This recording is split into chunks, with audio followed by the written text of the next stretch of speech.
Good evening, ladies and gentlemen. Welcome to Liberty Libations number 188. And I'm going to, pop the top too.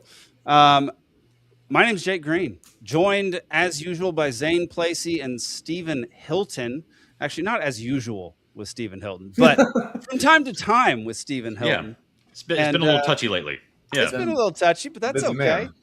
And y'all, tonight is Alden Hardee's last regular occurrence on Liberty Libations. So everybody give him a nice little round of applause. He's made it through basically 4 years of this, 171 episodes he's been a part of. And so it's been a long journey, man. You came on as a guest on episode 13, and then you were a regular starting episode 16.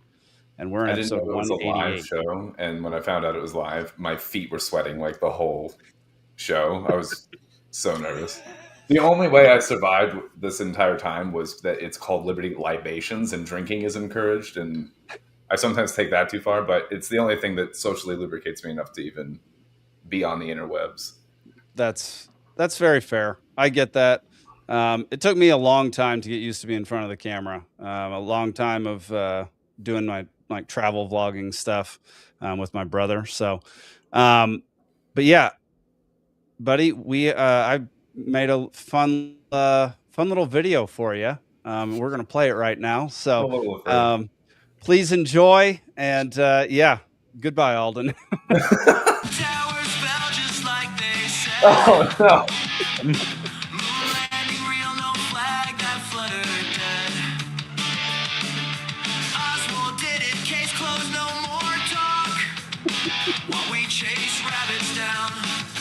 None of it makes sense. So raise a glass of whiskey, pour a cold good beer, say goodbye to Alden, he's out of here. yes.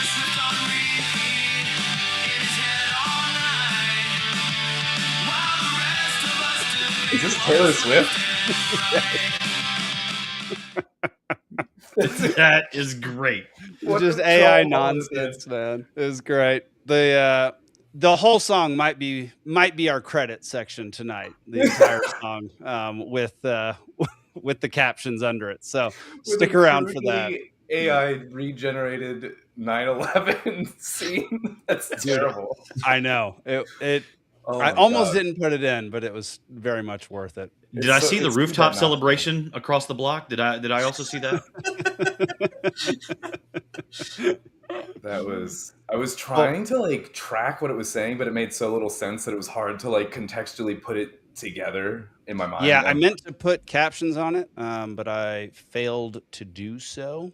Or would it just be AI gibberish? No. I had Grok write the lyrics. I gave a description of what was happening. Grok wrote the lyrics, and some weird AI thing made the song, and then Grok made random videos according to the 9/11 scene. The plane was animated like Roadrunner. You know how when Roadrunner runs off a cliff, he's got the cloud of dust under his feet over the cliff. Yeah, the plane was the smoke of the plane had shot through the whole building and was on the other side of the building. Yeah, it's not that much worse than the real thing. Yeah. Alden, I want to know what's some of the your most memorable times from being on the show? What are you what are some of the things you've learned? What how have you grown? I've seen you grow a lot, so I'm interested to hear poor choice of words, but I feel like I was just talking about how, and even to this day I still am on a live show, I'm still have to basically have a drink, and the few times that I haven't, when we were doing a sober, a dry January thing or whatever, I noticed it. But it's not as bad as when I first started. And so I feel like it's given me some, just the footing there and the experience to be able to one day hopefully do one of 31 different things that I've been saying I want to do, and channels I want to make and stuff. But now I feel like I at least have gotten some of the be on the internet jitters out of the way.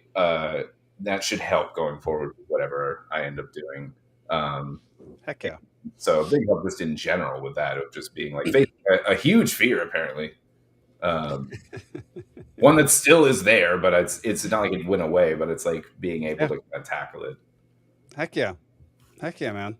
It was interesting. I was going back and looking through, trying to find clips, I told you this before, trying to find every instance that you said 9/11. And I was going to put that in a video, but it was taking way too long. It would be too long. Even we were saying even just the word 9/11 that many times would be like an hour segment, apparently. Like, oh my God, it's embarrassing. It was exhausting me, so I stopped doing it and just did the AI thing, which I thought. Apparently, even AI was like, it watched one episode and was like, we know what to put in there. Like, his favorite thing is apparently 9/11 and Taylor Swift. I don't know why that's in there, but I put that in there for fun. Oh, okay, yeah, just to annoy you. Yeah. And like the lyrics to that song is, you believe that 9/11 happened exactly the way they said. I thought it said something like the moon landing is real. Yeah, Oswald shot JFK. Right. All that stuff. The like tongue in cheek. Take the historical fact as it is. Like, yeah. But buddy, I forgot to ask you, what are you drinking tonight?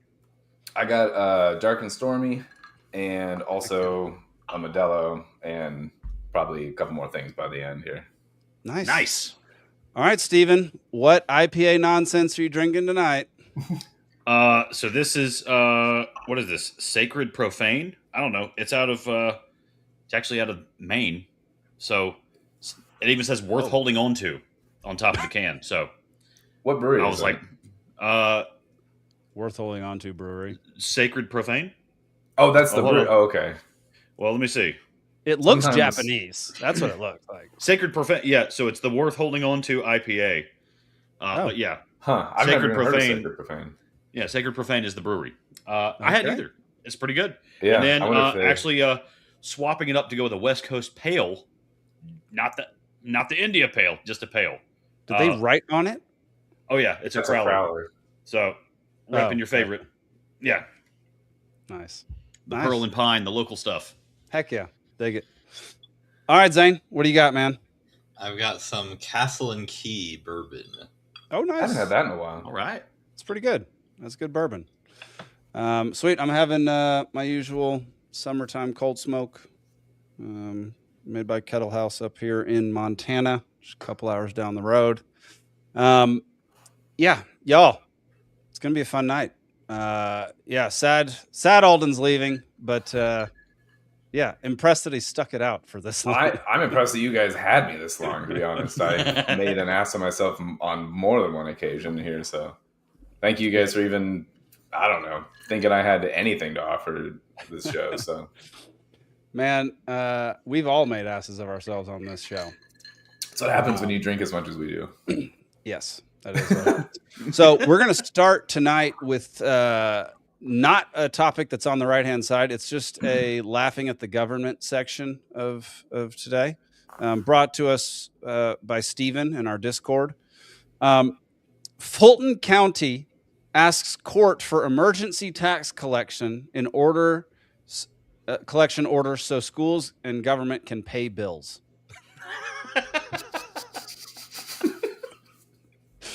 and keep in mind, there are at least 3 high-level government officials in Fulton County. So whether it's individual cities or Fulton County itself, commissioners, mayors, whatever, that are currently being investigated for misuse of county credit cards. Of course it is, yeah. Then they're asking for more emergency tax collection. It's like bailouts, but on a much smaller scale and for government. Right. The government is such a joke. It astounds me that people still believe in the government. The way that headline read when you read it out loud, I took a sip of water and I should not have, because right when you got to it's like a punchline at the end of the headline, and I almost spit my drink out. Well, and then not only that, but if you've ever been to a school board meeting, anywhere in this country, but more specifically in Georgia and Metro Atlanta, and they go over the budget, they bring up that pie chart of what are their expenses. Yeah. And it's the pension system, dude. No one has a pension anymore, right? I mean, who's left that has a pension? The railroad? Right? All the utilities have Yeah. them. All There the you go. utilities, yeah. Yeah. Aside from that, there's nowhere else on the planet where you can work for 20 years, get a gold Rolex, and a paycheck for life. Right. Just it doesn't happen. Yeah. Unless you're a teacher, and that they cry about being underpaid. Oh, I'm underpaid. I'm underpaid. I'm underpaid. First off, you work half the year, so get a summer job. No, you're not. There we go. Second off, there's nowhere else where you can put in 10 years and get a paycheck for life. And then not only that, but you also get health benefits. Now you have to pay for them after you're not an active employee. But it's absolutely wild to me. I mean, because you look at the pie chart.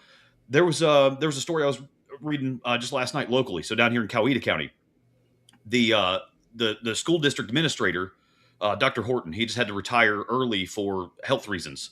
So they brought him on right during COVID. He did a great job with COVID, apparently. He wasn't forcing the kids to do all the crazy bubble stuff that you saw all over the country. I mean, he was actually pretty cool with some of that stuff. But this guy's total compensation package is close to $300K. Wow. Right. And so the way the pension system works is this guy, and he's not even fully invested in his pension. So he's retiring early. He had like 6 more years before he's fully invested. Dude's about to get $160K for life. Goodness. And he's like 50 something. How does that work if you don't even reach the end of the? I thought you would get like penalized pretty bad if you ducked out 6 years early or whatever. Yeah. Like if he goes all the way the next 6 years, he would have been over $200K for life. Oh, so he is being penalized. That's with the $40K a year. Wow. Wow. Yeah. That's crazy. I mean, that is $900K over over 30 years, and Alden. Dude's in his 50s. I mean, like, say he lives to 100. Say he lives to 100. He's got 40 years of that. I mean, that's $4 million that the school system has to fork out for an inactive employee. So you look at the budget for these places, and the pie chart it's the pension. So they cry about being underpaid.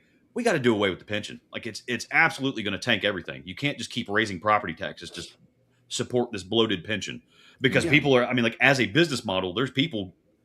I'm just going to stick out my 10 years so I can be eligible, and then they quit. Yep. There's also a problem in the school budgeting, at least in Florida where I went to school.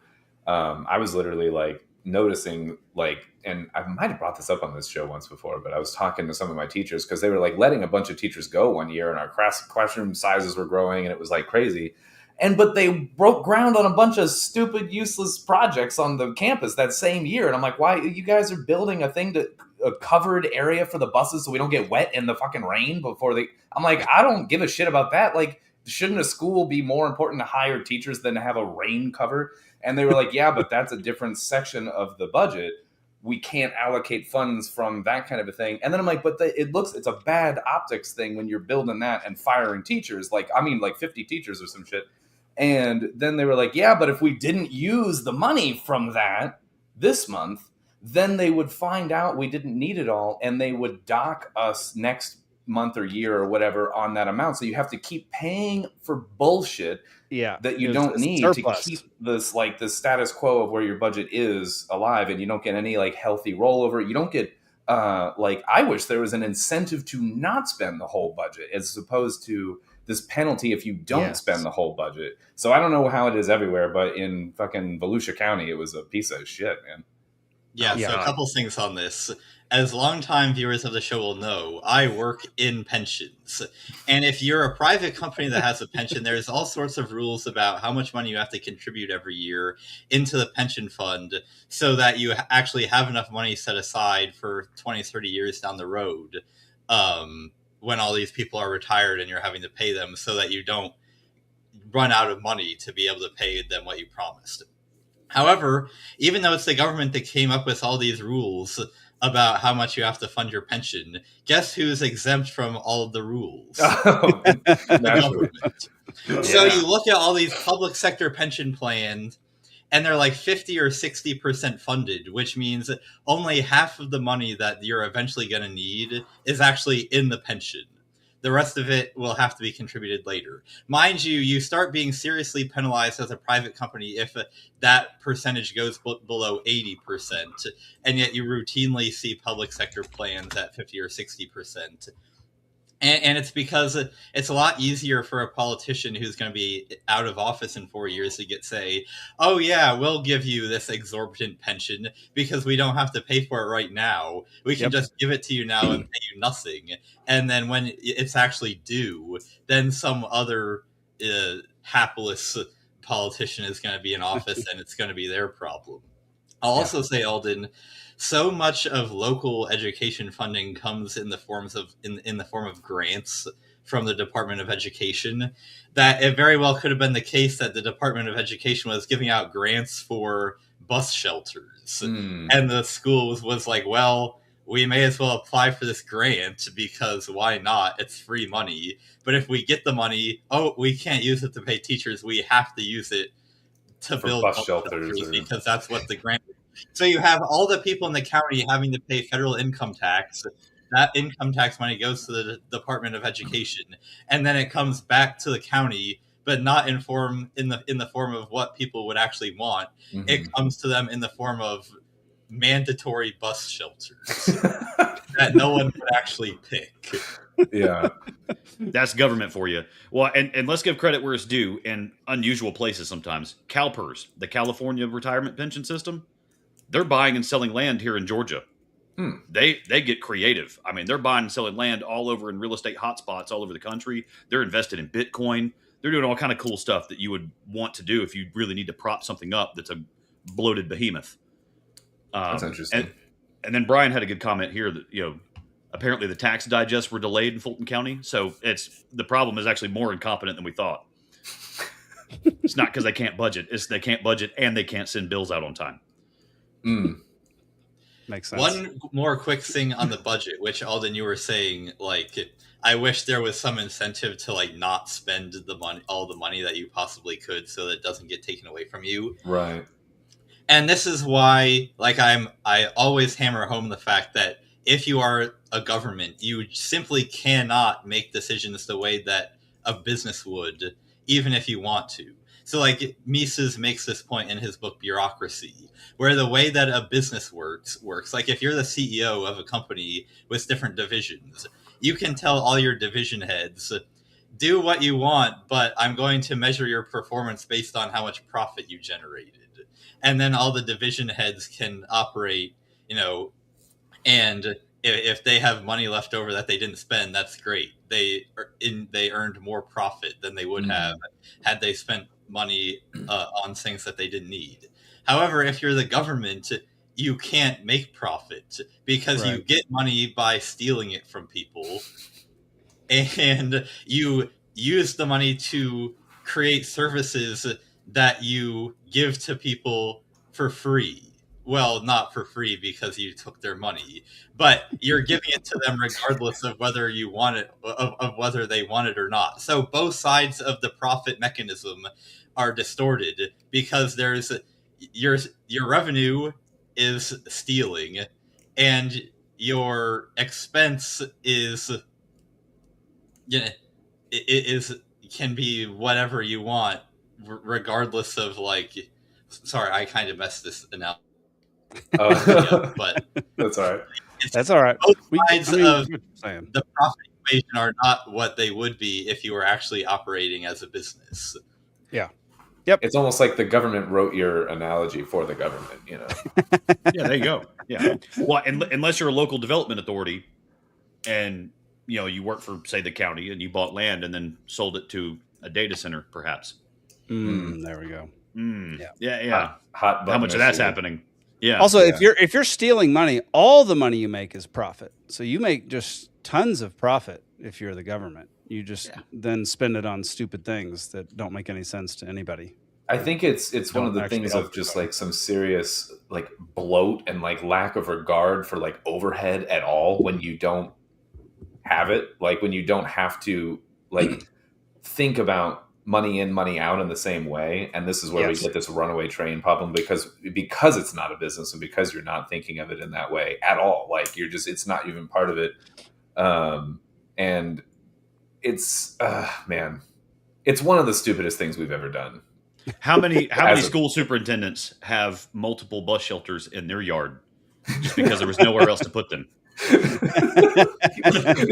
It's like The Sims or something. We just like keep building them next to each other, like just for no reason. Like he's got like a bus shelter pergola to leave his house. Yeah. Oh, I'm trapped in the bathroom because we ran out of door budget. Yeah. All right. Well, we're going to move on to one of the more disturbing stories I've heard recently. So here's RFK Jr. Giving a press conference. I'm announcing that HHS has become the decertification of Network for Hope, the organ procurement organization serving Kentucky and parts of Indiana, Ohio, and West Virginia. We reached this decision after extensive reviews by CMS and HRSA found persistent patient safety failures despite repeated oversight, repeated warnings, corrective action plans, and multiple opportunities to improve. Federal reviewers found serious deficiencies in nearly 30% of the cases that they examined. We found patients placed on the organ donation pathway who should have never been there. We found cases with the donation process continued despite signs that patients were not appropriate organ donors.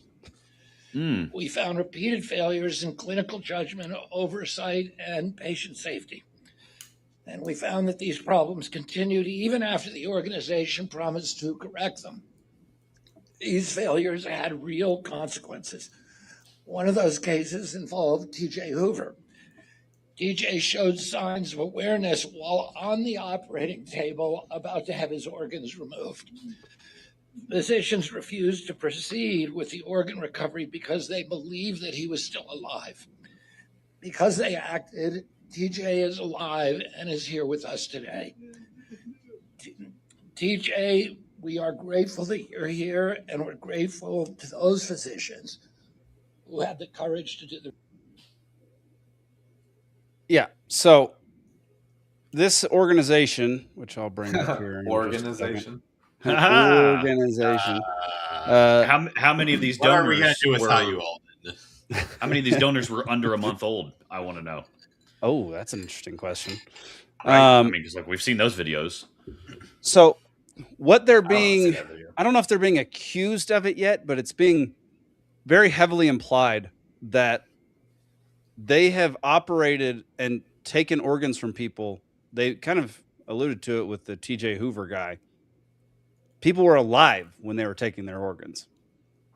It seems like that was absolutely about to be the case with the man that he was referring to, who's in the audience right there.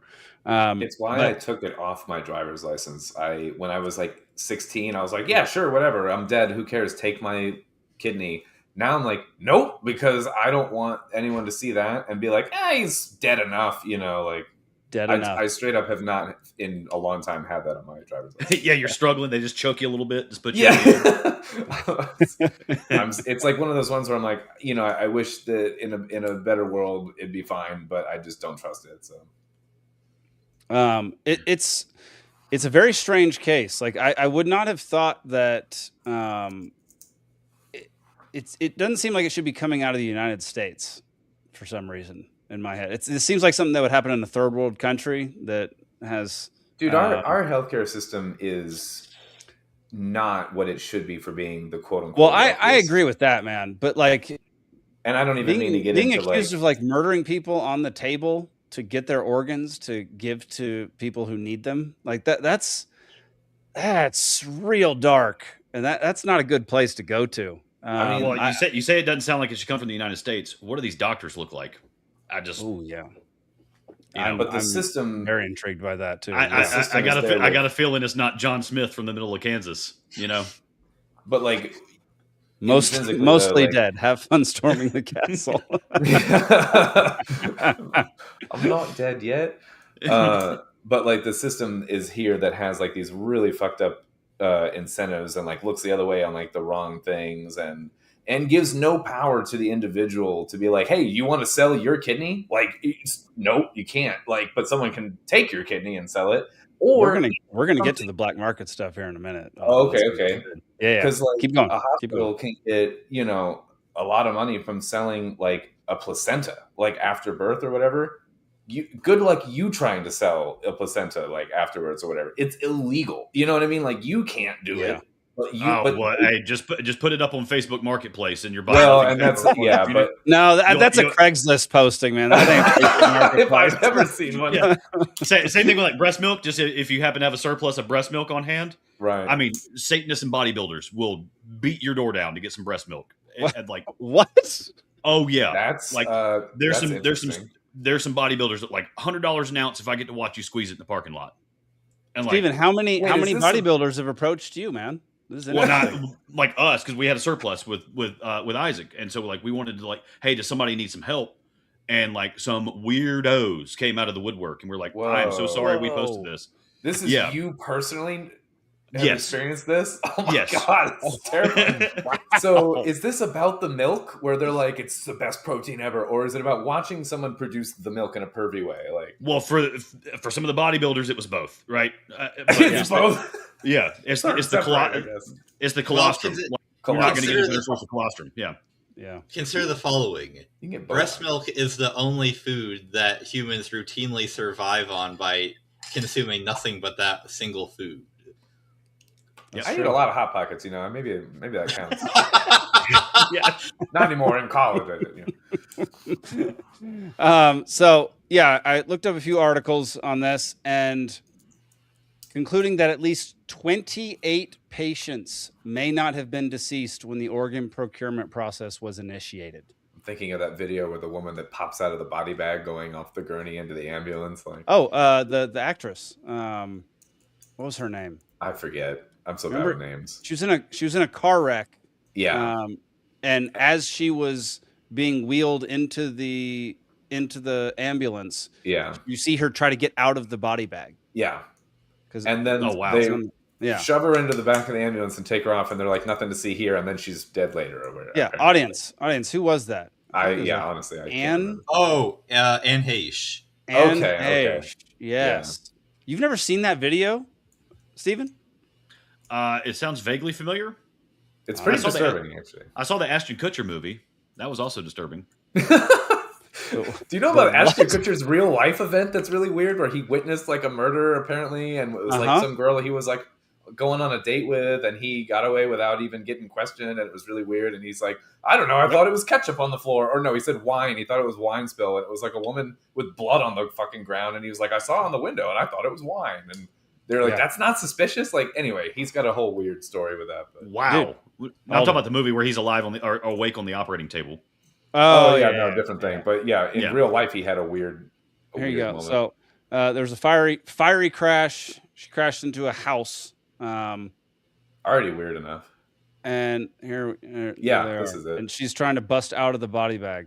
Yeah, pops out right before they get her in, and they just keep shoving her into the ambulance or whatever. Yeah. Wow. So what was the explanation? Because obviously, if that was being played on the news, there had to be some acknowledgement of what that was from the establishment. So I think they tried to say it was like some nervous system jolt thing or something. Yeah, I think it was a nervous system thing is what they... He's twitching because I've got my axe embedded in his nervous system. Sorry. I'm not dead yet. Nerdy. I got better. Yeah. This is really great news though with Network for Hope is they will not be replaced immediately by another OPO if it appeals. So they'll still keep operating in Kentucky, even though there's lots of accounts of them operating when they shouldn't be operating. Dude, this whole story is freaking bizarre. So now they get to appeal it.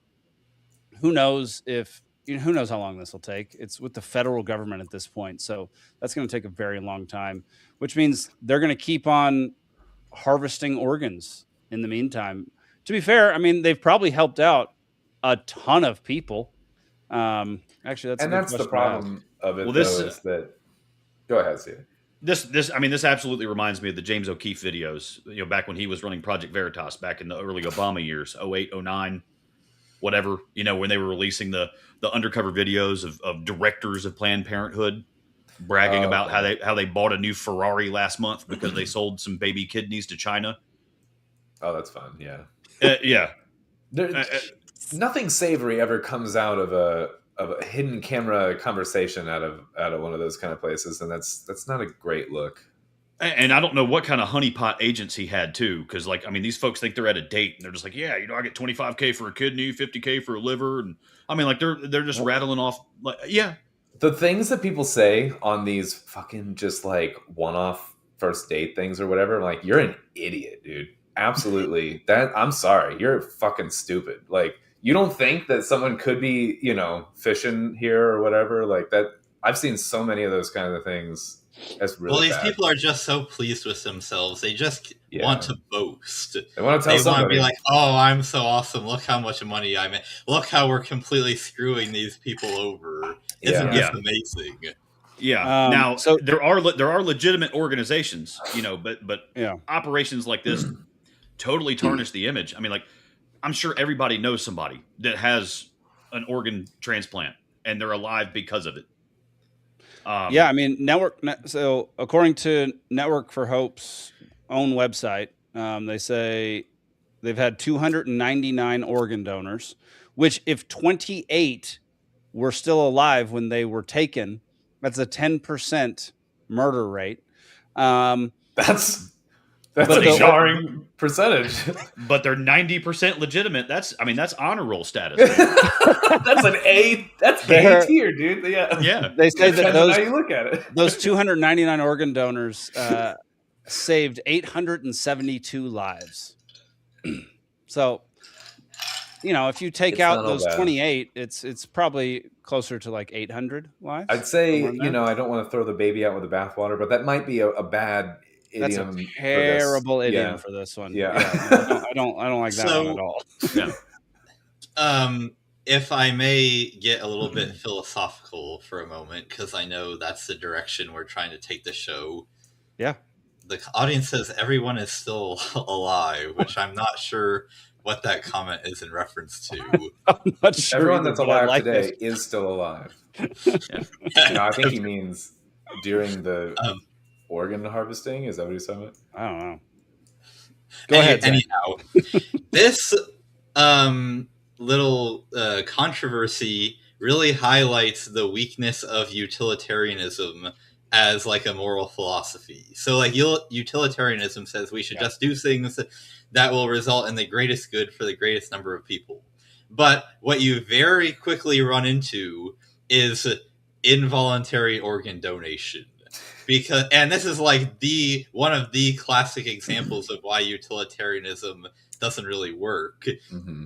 And it's because, okay, let's say you've like, obviously when someone is on like may or may not be dead, it gets a little bit more complicated, but you could just run the same experiment with someone who is perfectly healthy and alive.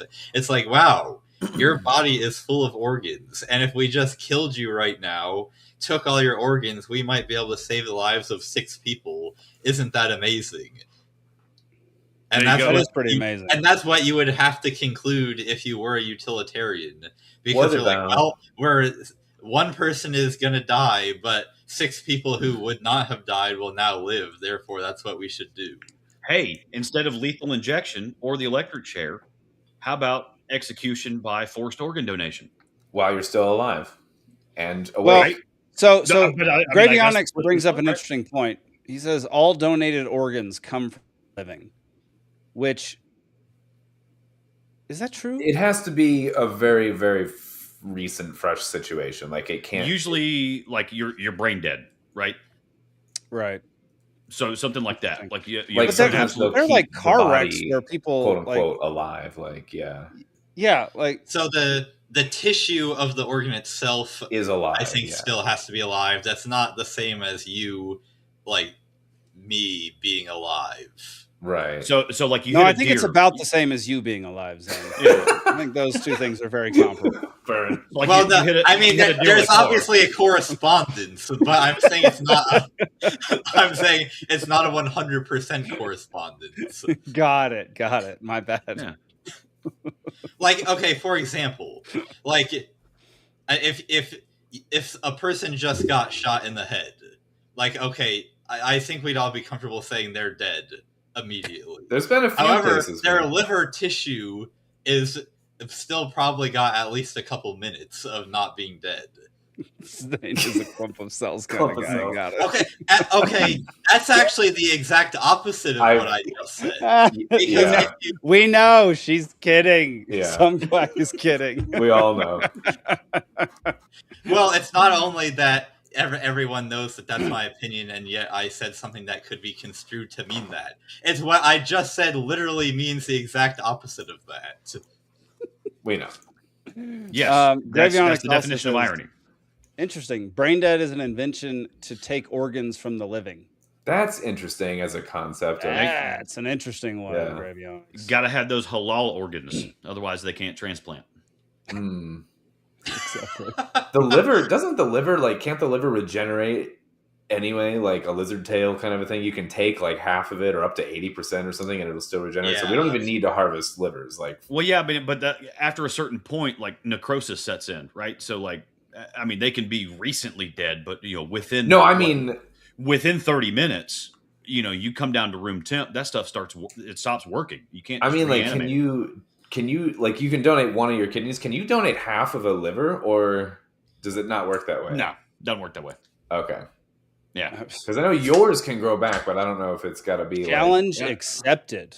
Yeah, I was gonna say otherwise, like every AA across the country would offer liver grafts. Yeah, right. Well, my liver grows back a little every weekend, apparently. Yeah, let me get that 90-day chip. I'll give you another patch. You just got to get clean enough for a little while, and then we'll donate half of it. Yeah, goodness gracious. I just found this to be disturbing on a whole bunch of levels. It did, Alden. It made, because I've been an organ donor on my license since.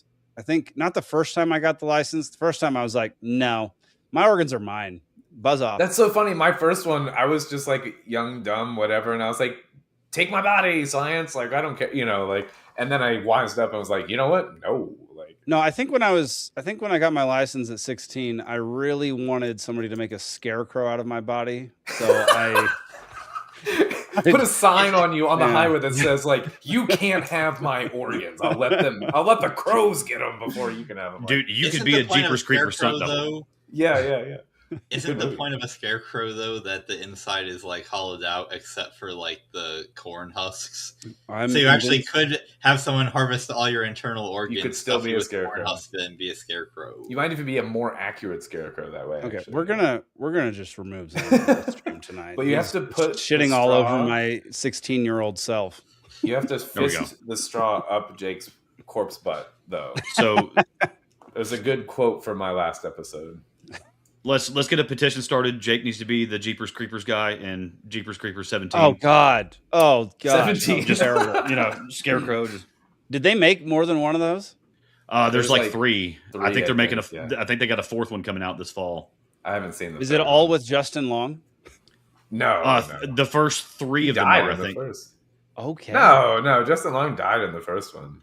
Yeah, but then he came back though as like a reanimated corpse in the second, where he's like, "Save me" or something. Oh, okay. They had like a cameo or something. Yeah. Okay. Fair enough.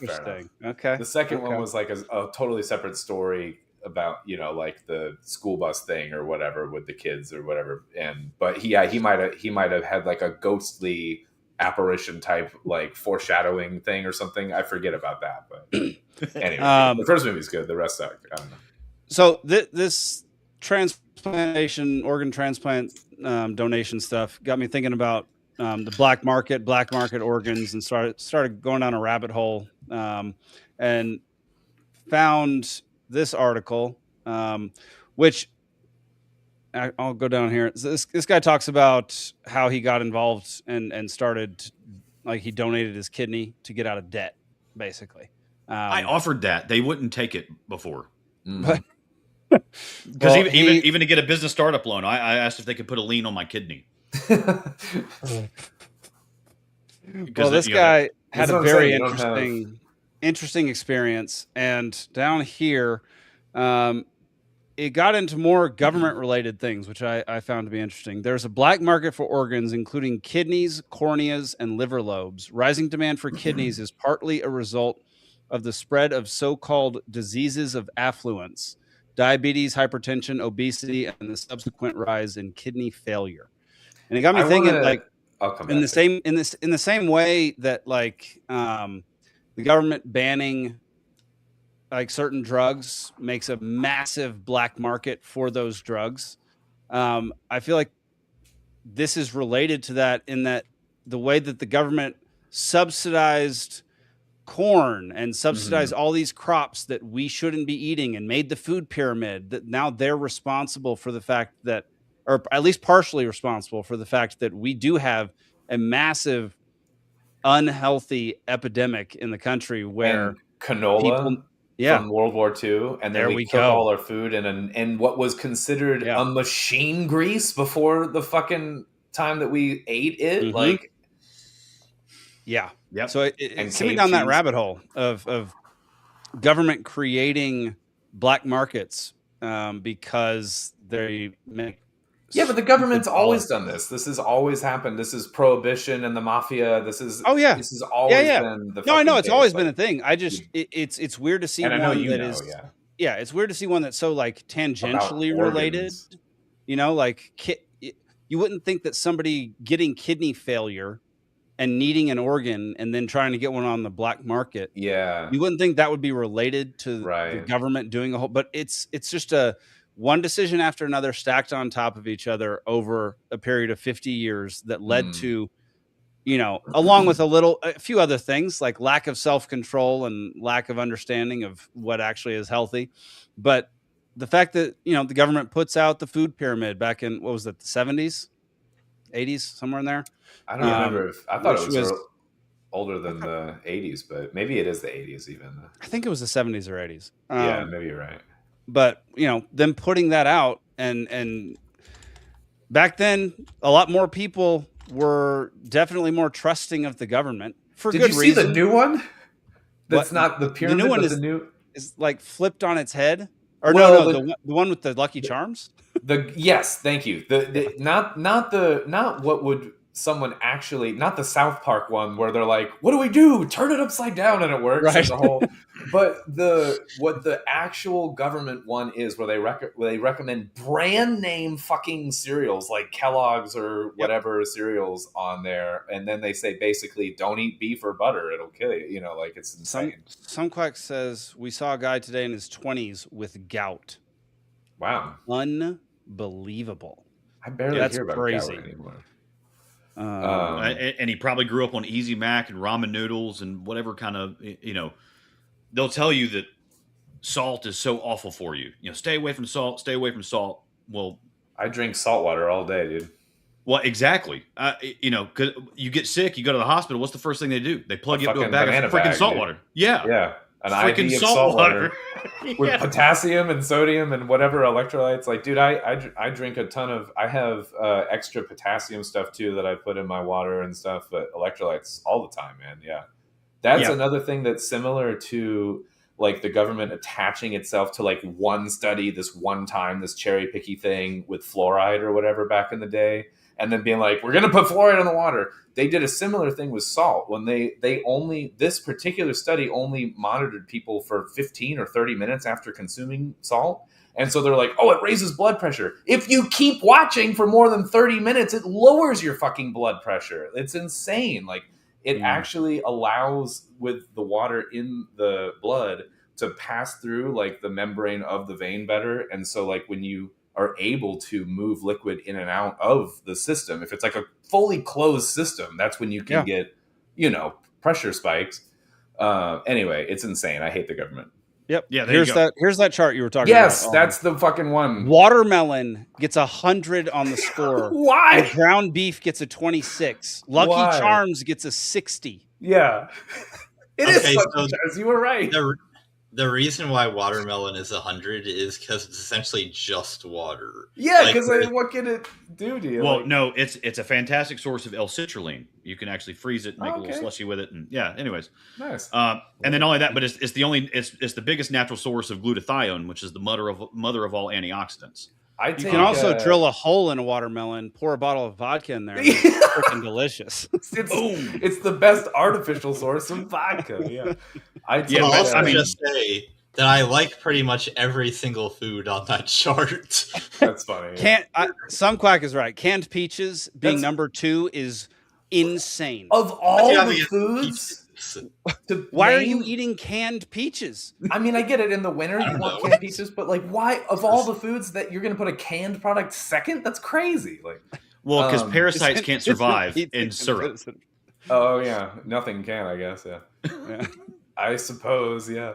On the glutathione thing, I take NAC every day, which is like basically the building block of glutathione, the N-acetylcysteine or whatever that the body makes then glutathione out of, and it's more easily like processed or whatever. And since starting to take it, my I can breathe out of my nose again. It's insane. I used to think I'll never breathe out of my nose again. I had like such bad like stuffy nose all the time. Anyway, just a thing for anyone suffering from not being able to breathe out of your nose, if that whatever you call that, then take NAC. Oh, here's how you know it works. The government tried to fucking ban it. I swear to God, during COVID, everyone started taking this fucking thing. Well, not everyone, but enough people. Because I started pounding it during 2020. Dude, like Peter McCullough or whatever his name is, like recommended it, and then the government's like, we gotta ban it, and literally tried to ban something that your body fucking creates. Dude, there was an IV clinic in Stockbridge, Georgia, because I was about to go because they put up Facebook ads in all the local community pages, and they said, come get our immune boosting packet. That was it, immune boosting packet.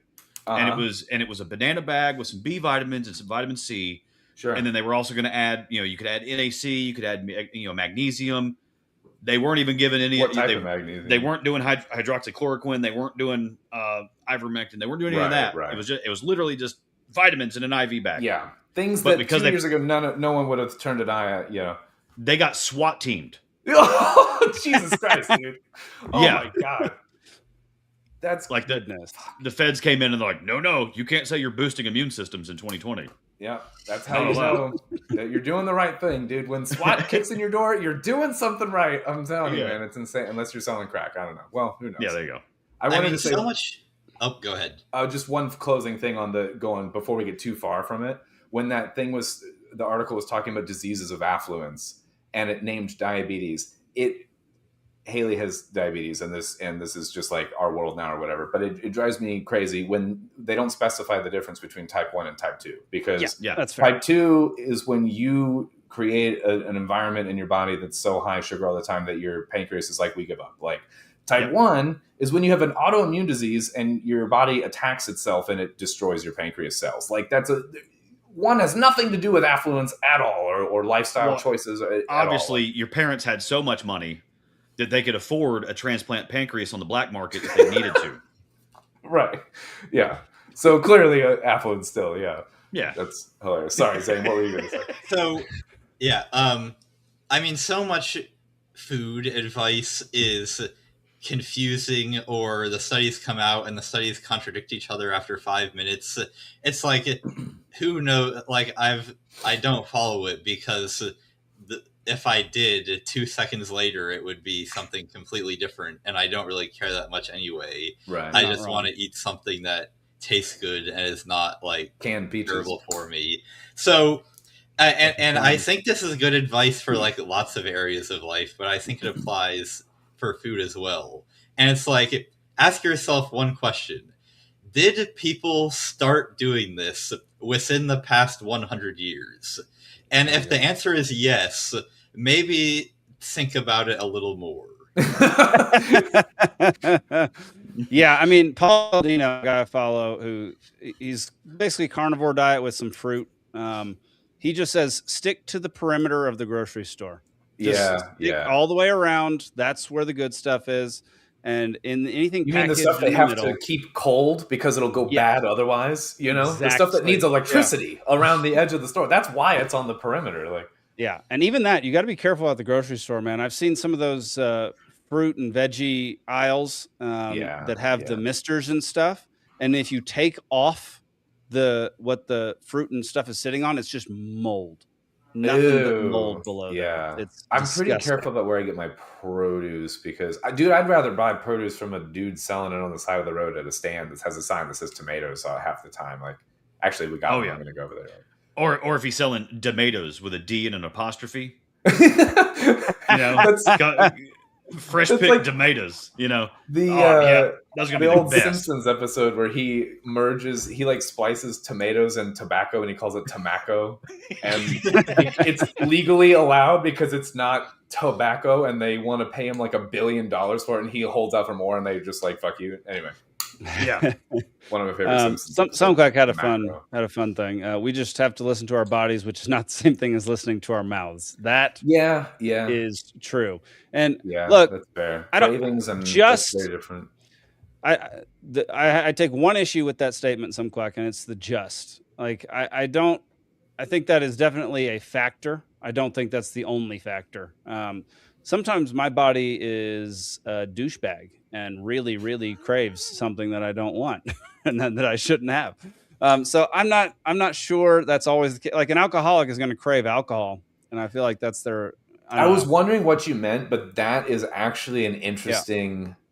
Once you get to that point, to the point, I would make the case along the way, though. Your body probably tried to tell you many times through many hangovers that they were like, "This is a bad idea," and then you get to the point where you're dependent. So I would say that you could still make the same case. But that's true. But like, I feel like if I've been eating the same food since I was 6 years old, I'm not gonna have any recollection of a time when my body didn't crave that. Yeah. And if you try to get off sugar after eating sugar since you were 6 all the time, like that's going to be an extremely difficult thing. And you're not going to understand what your body's trying to tell you. Yeah. When they cut sugar out, like serious, like sugar crashes. Dude, it's not great. I saw a great documentary on like the blue zones. So the people living to be over 100. I've heard those are BS, man. Well, anyways, so they focused on Okinawa, right? And there's a cultural saying in Okinawa, "Harahachi bu." It literally means 8 out of 10, and supposedly some of these folks over there, they say this to each other at the dinner table. But it's like it's a philosophy for life, for like living with margin. So when they call type 2 diabetes a disease of affluence, it's because because back in the old days too, back in the 1500s, 1600s, if you were fat, it's because you could afford enough food. And you were wealthy. The samurai had guts. So live with margin. So 8 out of 10. If you eat until you're full, you've already had too much because what you've put down your mouth the last 5 minutes hadn't even hit bottom yet. And the Okinawans use that as philosophy for life too. Don't overstretch yourself, because if you're constantly overtaxed, how can you ever be blessed? How can anything ever change out of the norm? Like most of the greatest things that ever happened to you is because like, hey, I was just walking down the road one day and found $100 bill, whatever, but like, if you're running from place to place, you're not going to see that $100 bill. Same thing, so whether it's at the dinner table or just in life, it's just, live with a little bit of margin, because if you're constantly overstretched, that's when those diseases set in. I've missed a bunch of $100 bills, Stephen. That's especially the last few years. I don't even go that fast, and I don't see a lot of them. But and some quack, I appreciate that. Hang on, one. Some quack says, I mean to take the whole system into account: taste, craving, but also energy, guilt, digestion, etc. 100% agree. Yep. Go ahead, Zane. Yeah. So on the topic of like listening to what your body is telling you, I remember I have no idea who did this study or when. I only remember the result, which is that they were interested to know, like, do kids naturally know, like, what kind of food that they need to eat to be healthy, or are they completely dependent on their parents making them eat healthy? So they got a bunch of kids, and for, I think, a period of several weeks, they, like, had a bunch of food around and didn't tell them at all what they should eat. They just pretty much let them eat whatever they wanted. And what they found was the kids actually, like, over the long run, essentially ate a balanced diet. Like, they might on particular days like do weird things like eat like a bunch of eggs or like a bunch of this or that, or maybe on one day like really not eat healthy, but on over the long term it kind of averaged out where they essentially were eating healthy. Dude, I believe that. I'm not necessarily sure the same result would obtain today if you took a bunch of 5-year-olds that were like raised on some absolute garbage. That's what I was going to say, is this totally depends on what you've been brought up on, I think. early on. I also think that almost the initial part of that study is going to be exhausting because I feel like every kid is immediately going to gorge themselves on sugar. And then you're right. I think over time you do correct it if given the option. When Haley goes on a trip and I'm here alone, I think what I want is Cheez-Its and frozen pizza all the time. And then about 2 days into that, I'm like, you know what I want is like some fruit or something, like just something totally different. You know, I do about 2 days and then I'm like, you know what, binge over. Like I got to get something better to me. Cheddar Cheese says something interesting.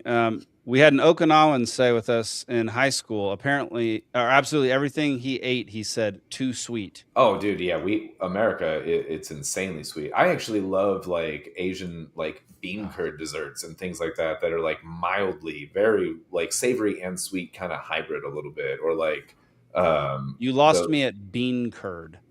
No, why? It's so good, dude. It's actually you only believe this. Dessert.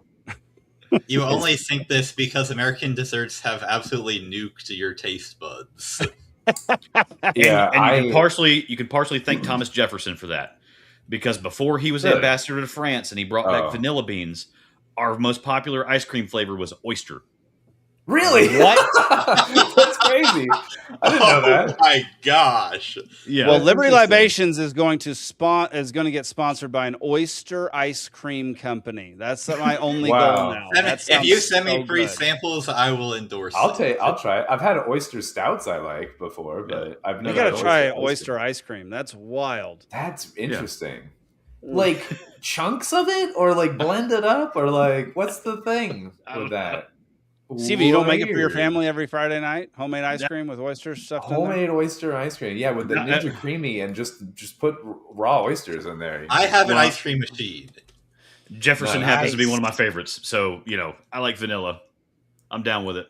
Zane, there's a guy on Instagram who recreates very old recipes. He's doing Roman recipes right now, but he does other recipes. Find one where he makes oyster ice cream, make it, and tell us what you think. I have a recipe. I found there's actually a bunch of recipes for oyster ice cream online. This is a real thing. I'm going to have to make this. Yes. Yeah. And send us some. Mail it. Overnight it. It'll still be frozen. But one more thing on the topic of sugar making kids hyper. I'm pretty sure that's a myth. And it kind of is a self-perpetuated, like a self-fulfilling prophecy, because parents who are around kids that are having a bunch of sugar, like expect that it's going to make their kids hyper, and then they start acting in ways that cause their kids to get hyper. But if you think about the actual like physiology, sugars are complex carbohydrates, which means that it takes longer for the body to digest them and turn them into energy. So if sugar made people hyper, then you would actually expect like simple carbs like pasta to make kids even more hyper because they're simpler for the body to break down. I don't know if that's not what I thought. That sugar was one of the simplest, because again, diabetic in the house, if you just take a glucose tab, which is a sugar, not like a carb in the sense, or it is a carb, but it's like specifically glucose or whatever, it hits in 5 minutes. Like it's so quick, it's instant. But if you eat a sweet potato, it's very different. It's something that has more like fiber to it still. I think the fiber content of a carbohydrate is what like slows it down more, and I thought that was a complex carb more. I admit that I'm this whole thing. Liable to being corrected on this. I read this a long time ago. I'm being corrected by the audience. Yeah. So I may have just spread misinformation, but you might I also may not have spread misinformation. All right, this isn't he's 20th gone. century he spread misinformation. monetary policy. This show is intolerant of misinformation. Do look into it, because I think there's a kernel of truth to what I said. No, I'm not just fighting against like the whole concept of like the self-fulfilling prophecy. There's also the whole thing with like food that has sugar is also often around events that are exciting, like birthdays or food coloring, or like there's other variables. Yeah, full of dyes. Yeah, that's what I'm saying. Like, so there's other factors that could be. Yeah, there's something. So my sister-in-law's daughter, so my niece on Nikki's side, we noticed that anytime we go to Christmas in Kansas, she's on a very strict diet most of the time, like very healthy diet for a little girl. It's great. She's 3. She eats super healthy. We go to Kansas. It's just nothing but sugar all over the table, everywhere, all the time. And she doesn't get hyper. She gets like moody and like nightmarish, like terrible to be around. Yeah. And like a swing, like yes, like mood swings all the time. It's really bad. Yeah. And so I do think you're right, Zane. Like I don't think sugar leads to just people like kids getting hyper and like spinning like tops and bouncing off the walls and stuff. I think it's more of it just alters your mood in a way that is not socially acceptable these days. Well, it throws off your blood sugar a lot when you do like fructose and glucose and like high concentrations. So like one time we were eating sushi and she tested her blood sugar. This was like earlier when she was diagnosed with diabetes, and her blood sugar, she had a little bit. She took some of her sushi rice and gave it to me. So I ate all the rice, like, and her sugar, was like, it was skyrocketing. It was like, going 200 plus or whatever at this time. We were like kind of learning how to like navigate that and how much to dose with it. I eat my sushi, her sushi rice or whatever, like just piles and piles of rice all night or whatever. And I measured before, like I was like the constant variable in the experiment. And it was, my sugar went from like 83 to 84 across the time of digesting the rice or whatever. That evening, I had Mike and Ike's, okay? My sugar went from 83 to 140 from like one fistful of Mike and Ike's. So just in the sense, so it started to look more like her sugar or whatever. This is where type 2 diabetes can come in, is if you bombard your system and your pancreas has to like work overtime all the time and it basically fucking gets tired. It was like, that's it. I'm throwing in the towel. I give up. Like I'm just too exhausted. So in the sense of, this is what I'm saying with like fructose and glucose sugar or whatever being more simple and it hits faster and you get that spike or whatever, where if you get something like it's in rice or if it's in, and you could say wheat, but wheat, if it's white and rich flour now, we've like taken all the pieces of the wheat that, it's like, it's all stripped away and then you get just like so wheat flour now is not what wheat flour, once was or whatever, where if you grind up the entire wheat, and you get more fiber. But anyway, it's very, very different when you eat something like candy or something like cake or icing or whatever, and it can send your body through, just internally, your body's going through these crazy things.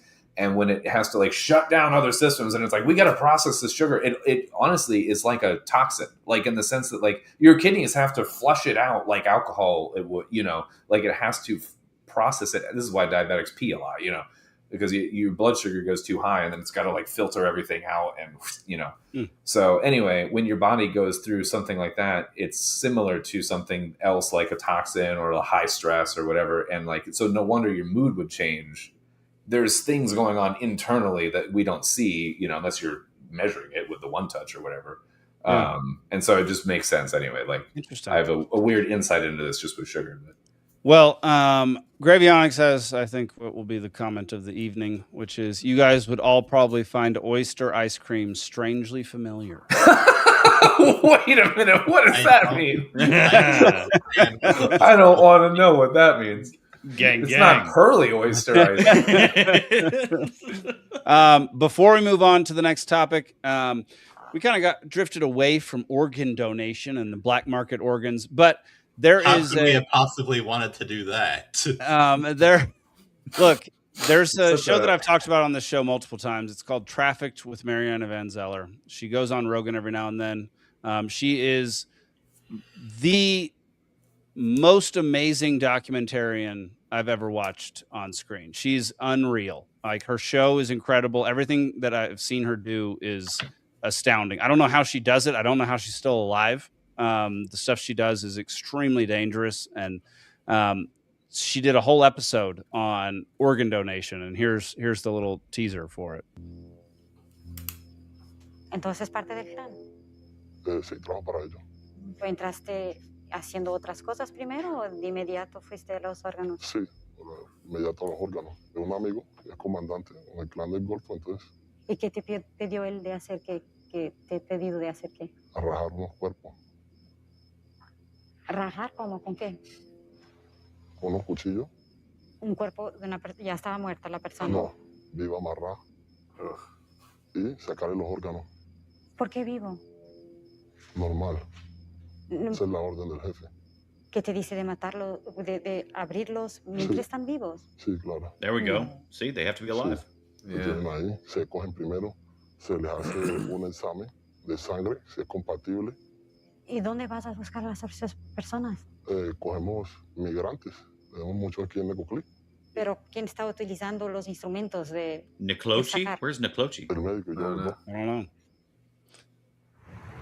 So that's I didn't like any of that. That's yeah, no, she does some incredible investigatory work. And she, yeah, I don't know how she's dead. That's she's not Colombia.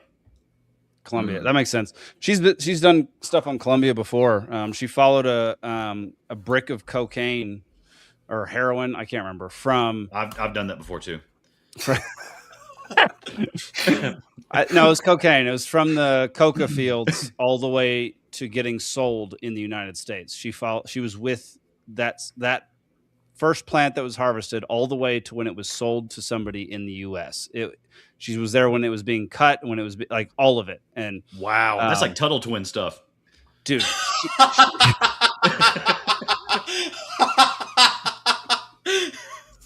You know, hey, you got the Ticonderoga pencil. Check this out. Nobody knows how to make a block of cocaine.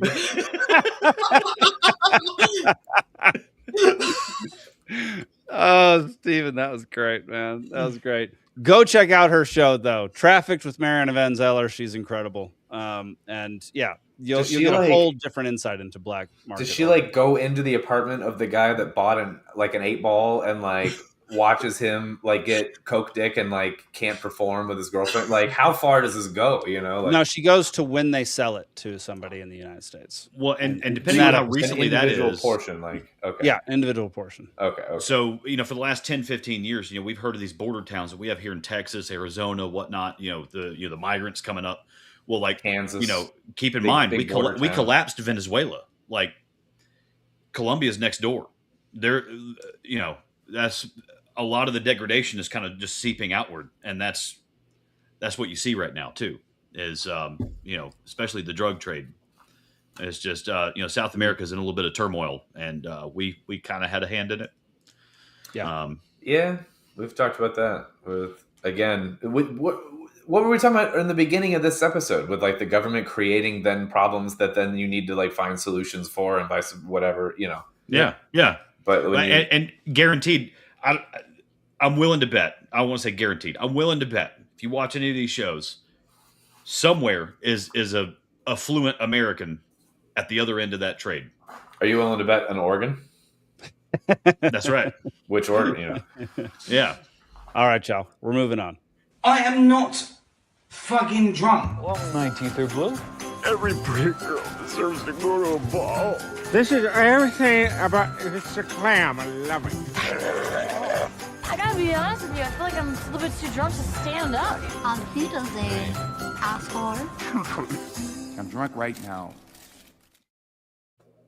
All right, y'all. Welcome to Drunkard of the Week, the part of the show where we show somebody saying or doing something that can only be explained if they're drunk, but they're not, which is news to Zane. He just found out that that's what Drunkard of the Week is all about. No, I didn't. That was someone else. Oh, that was someone else? I thought it was you. No. I thought it was you. No, it was... it was Kat. It was Kat. Okay. Well, y'all are basically the same person. Anyway. By the way, in that intro, was that Denzel or was that Tiffany Haddish? No. I can't tell the difference these days. I did watch Tiffany Haddish's appearance on Bear Grylls. She was pretty great. I liked her in that. I don't like her in most things, but she was good. I watched her Fulton County Court appearance a couple days ago. So, yeah. Right. All right. This week's you can submit folks to Drunkard of the Week.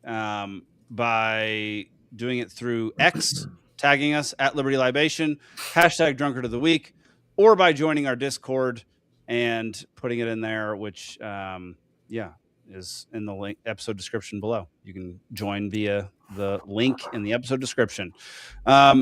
Tonight we have a submission from Zach in the Discord, and he said this could be scripted, but who cares? It's great.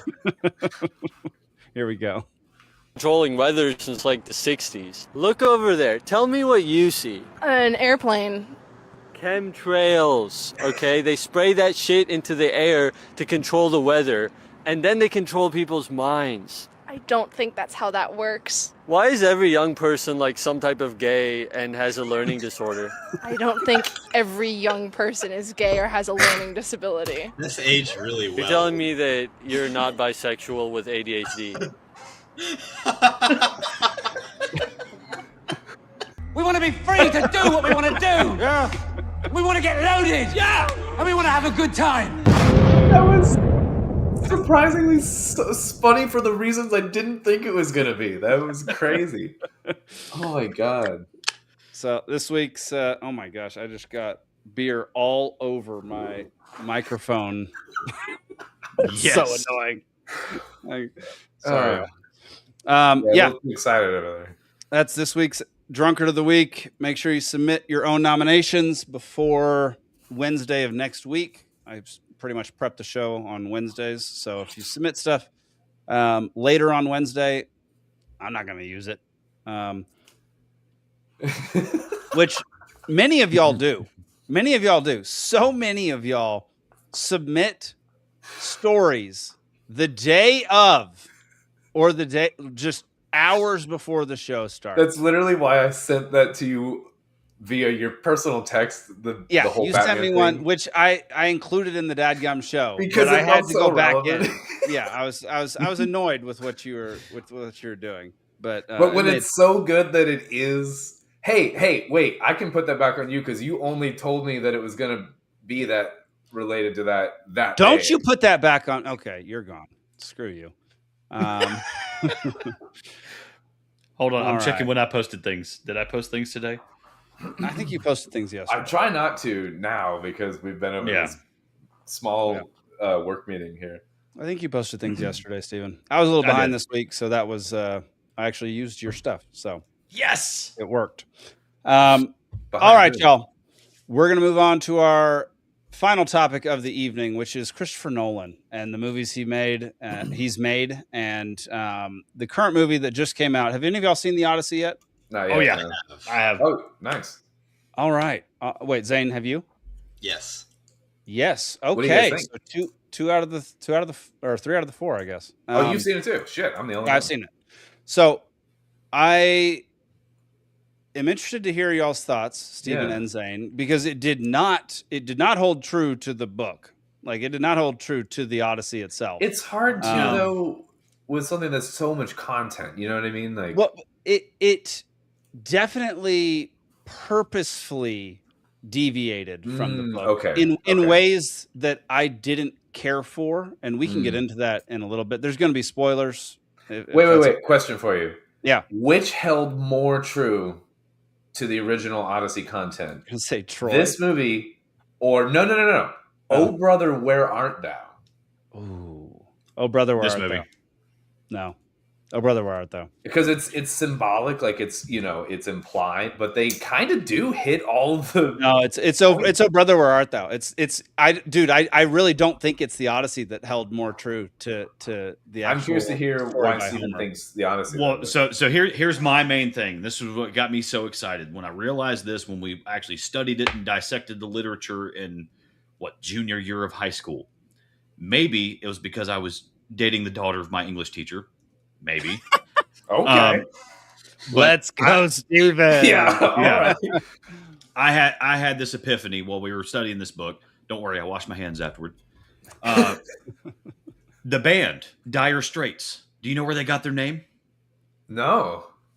Okay, so in the Odyssey, right, when they're passing by the sirens. Yeah. Okay, what do they pass after the sirens? They go between what? Scylla and Charybdis. Scylla and Charybdis. That's the Dire Straits, bro. Is it? Oh. Huh. Yes. Cool. Do you know where Steely Dan got its name? No. It's apparently a name for a dildo. So, Yes. Alden, I really wish you'd have just said it was just his name. Yeah, it was just his name. Steely. His name is Steely Dan. Yeah. That's what they called him in college. Well, I was really riffing on this part with the babysitter before we left for date night to go see this movie. And of course, the 15-year-old, her eyes just glazed over. She's like, "What? Dire Straits? What is that?" But I was so hyped, and that was a part where they really paid attention to it and got it right. So that's why I was stoked, because Mary was it was violent enough. She wasn't having it half the movie. She was doing Facebook reels. Mm-hmm. But then when that came, I tapped her, and she's like, "Is this the Dire Straits?" I was like, "Yes." It is. You guys are made for each other. That's hilarious. So I hear what you're saying. Look, tons of it rang true, and tons of it was exactly what Homer wrote in the Odyssey, as far as the description and some of the events that actually took place.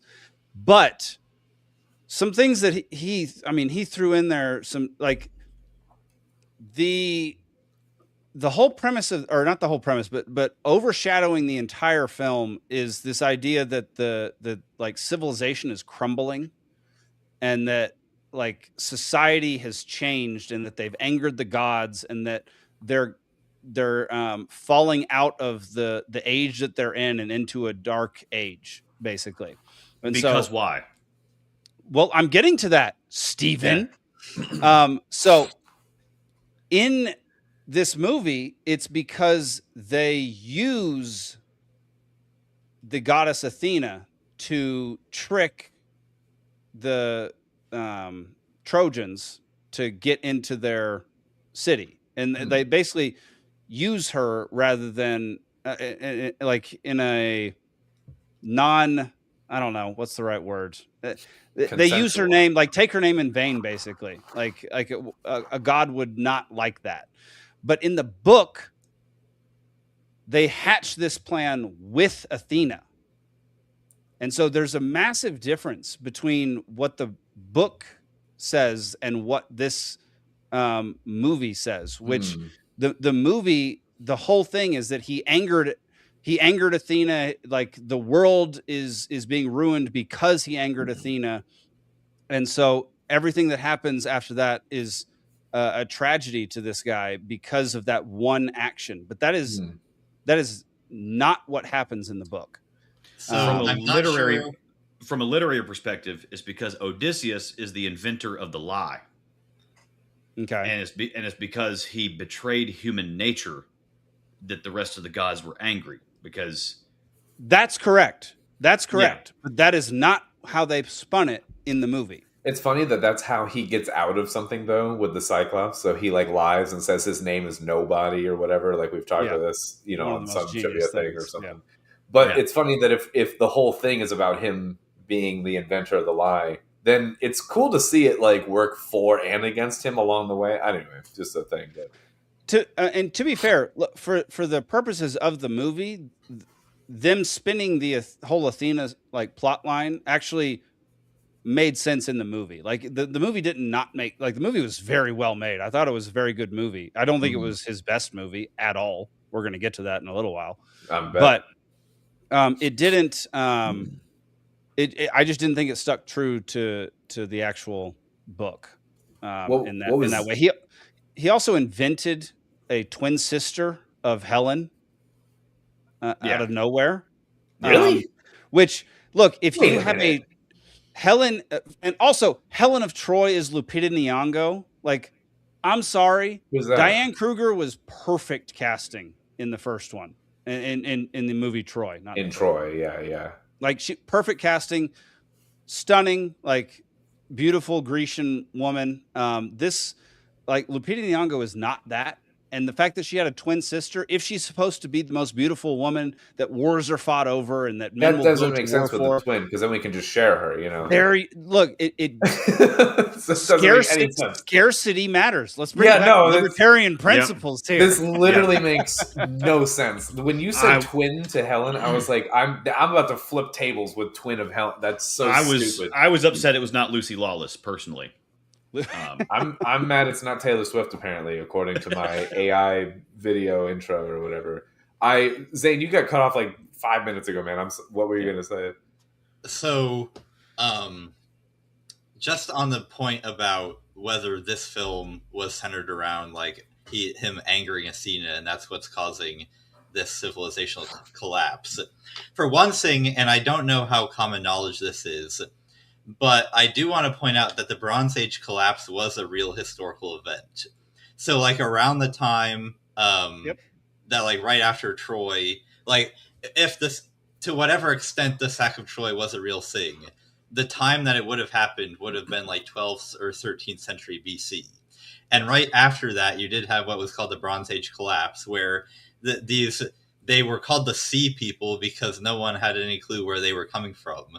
But a bunch of people just showed up and started sacking all these civilizations, and especially in Greece, but in other places too. But in Greece, it caused like a dark age for several hundred years until they finally clawed out of that. And when they got out of that was classical Greece as we would all know it today, essentially. But so from the perspective of classical Greece, you know, the legend of the Odyssey happened several hundred years ago, and in between that and them would have been this big dark age. But my understanding of the movie, and maybe I was wrong or I missed something, Athena seemed to be his ally during the entire movie because, you know, why can't I remember? Penelope, before Odysseus leaves to go to Troy, Penelope gives him this pin of Athena. And so he has this pin the entire time, and Athena, you know, like sometimes comes to essentially comfort him, was my read on it. And he does anger a bunch of the other gods. Like, he obviously angers Poseidon because he blinds the Cyclops, and all the Cyclops are the sons of Poseidon. So that's why the sea gets really mad at him, and he has terrible weather because of him angering Poseidon. And then, you know, his crew lands on the island of Apollo and they slaughter one of his cattle. So then Apollo gets really mad at him. But Athena was really the only god that seemed to be on Odysseus' side the whole time. And I thought the reason was that Odysseus as a character is like known for being shrewd and wise. So I actually found that to be a little confusing, and what I would consider a plot hole, because at the end of the film, when Odysseus is speaking about what's happening throughout the world, he refers to his betrayal of Athena as the cause of them falling into what will be the Dark Ages. So I would say it's either a plot hole or completely devoid of references in the book. I would say it's one of those two things. And like Nolan isn't he's had some plot holes in some movies before. Generally speaking, I was going to get into this more when we talk about his catalog, but he's one of the most frustrating writers, producers, directors, whatever, where some movies love it. Fantastic. Some movies, dog piss. Like, what is happening with the pacing of this movie? Or there's straight up just things left out or holes or whatever. Like, it's really insane. He's one of the most annoying, because some of the things I really, really appreciate. And some of the things I'm like, what were you thinking with this scene? Like, with that, like, he's a hard to get a read on, honestly, where he makes some of my favorite stuff and some of the most annoying things ever. Like, it's bizarre. His range is insane. So for me, I've never been super annoyed with anything he's ever done. Have you seen Tenet? Yeah, actually I have. I was not super annoyed with it. I was. Oh, wow. Have you seen The Dark Knight Rises?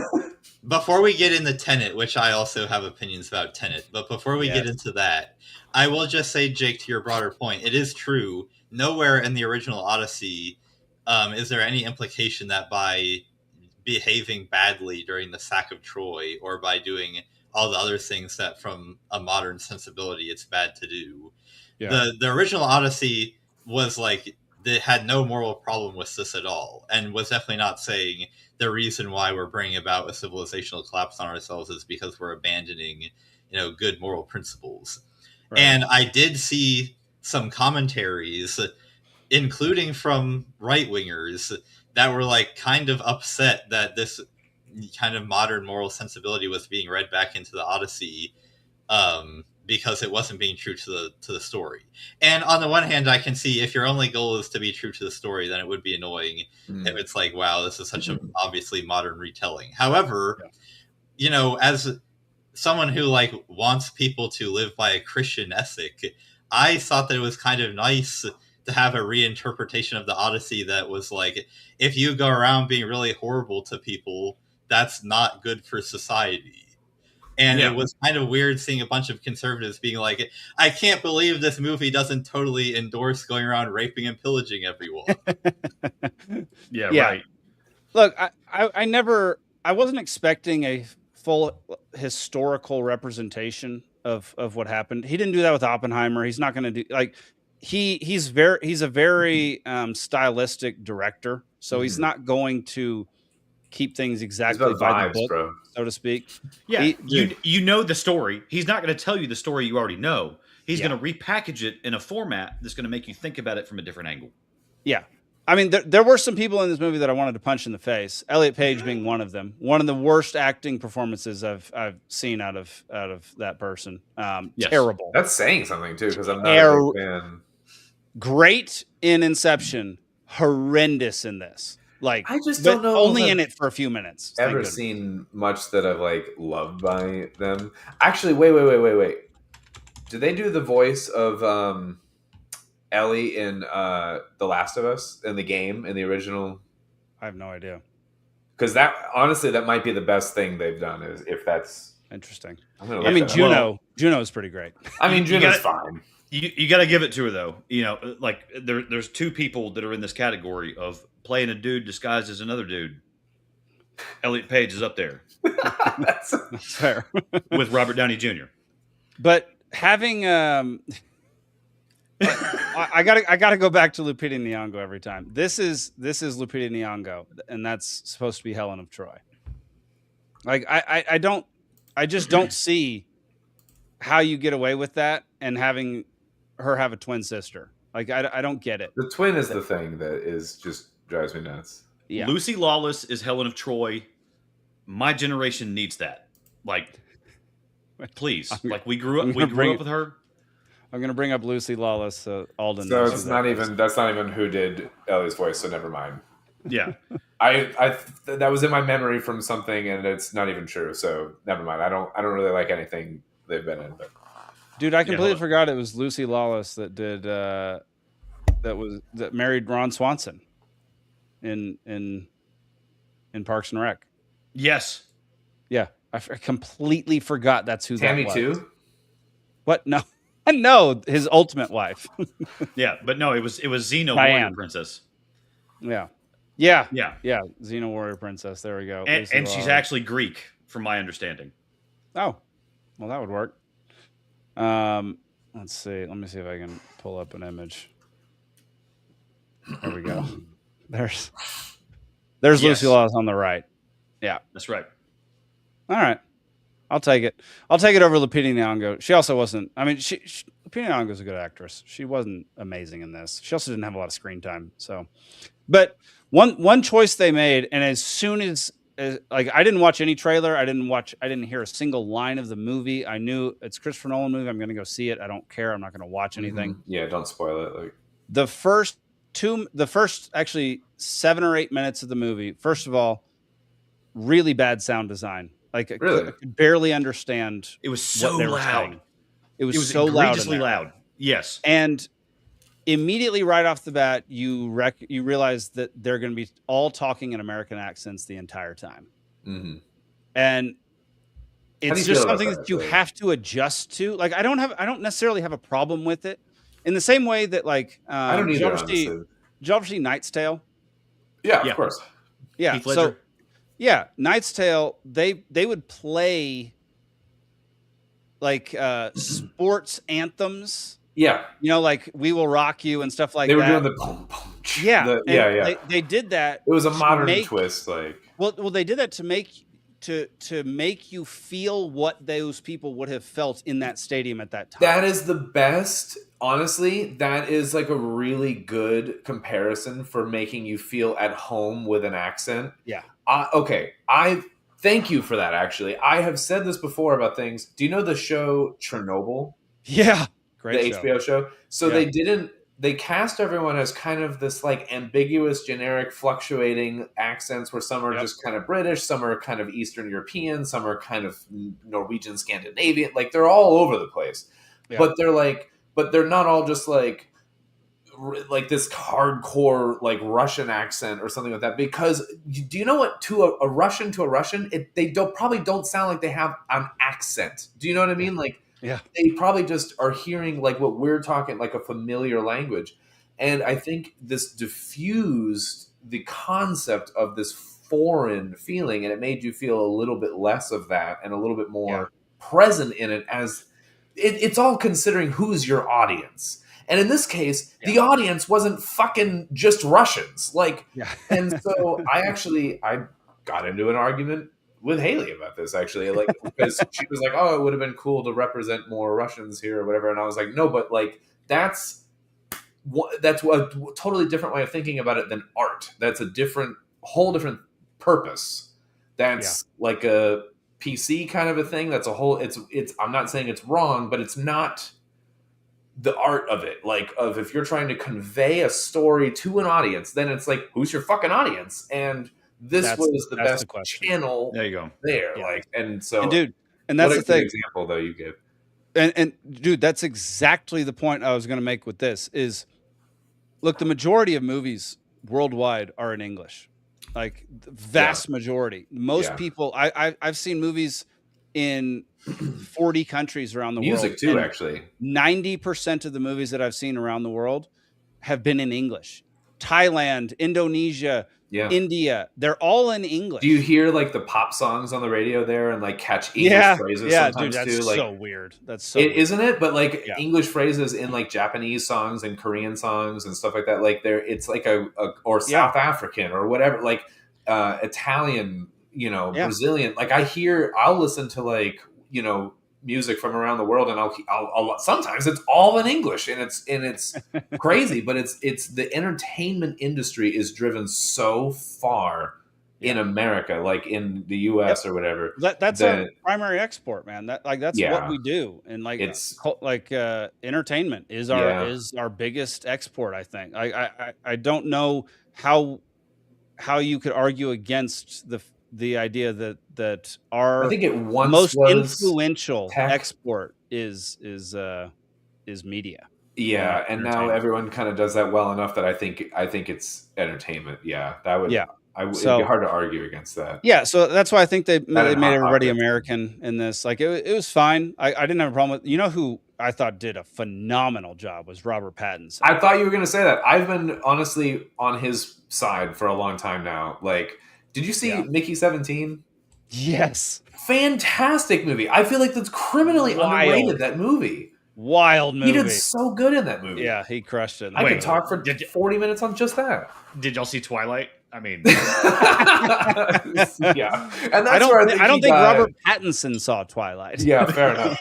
That's where I feel like he got like a weird rep, from that or whatever. But and then I thought he was well cast in the Batman movie. I just didn't like. He was okay. He wasn't Ben Affleck, but he was okay. I can't stand Ben Affleck. Are you kidding? Or do you love Ben Affleck as Batman? Dude, Ben Affleck is like top 4.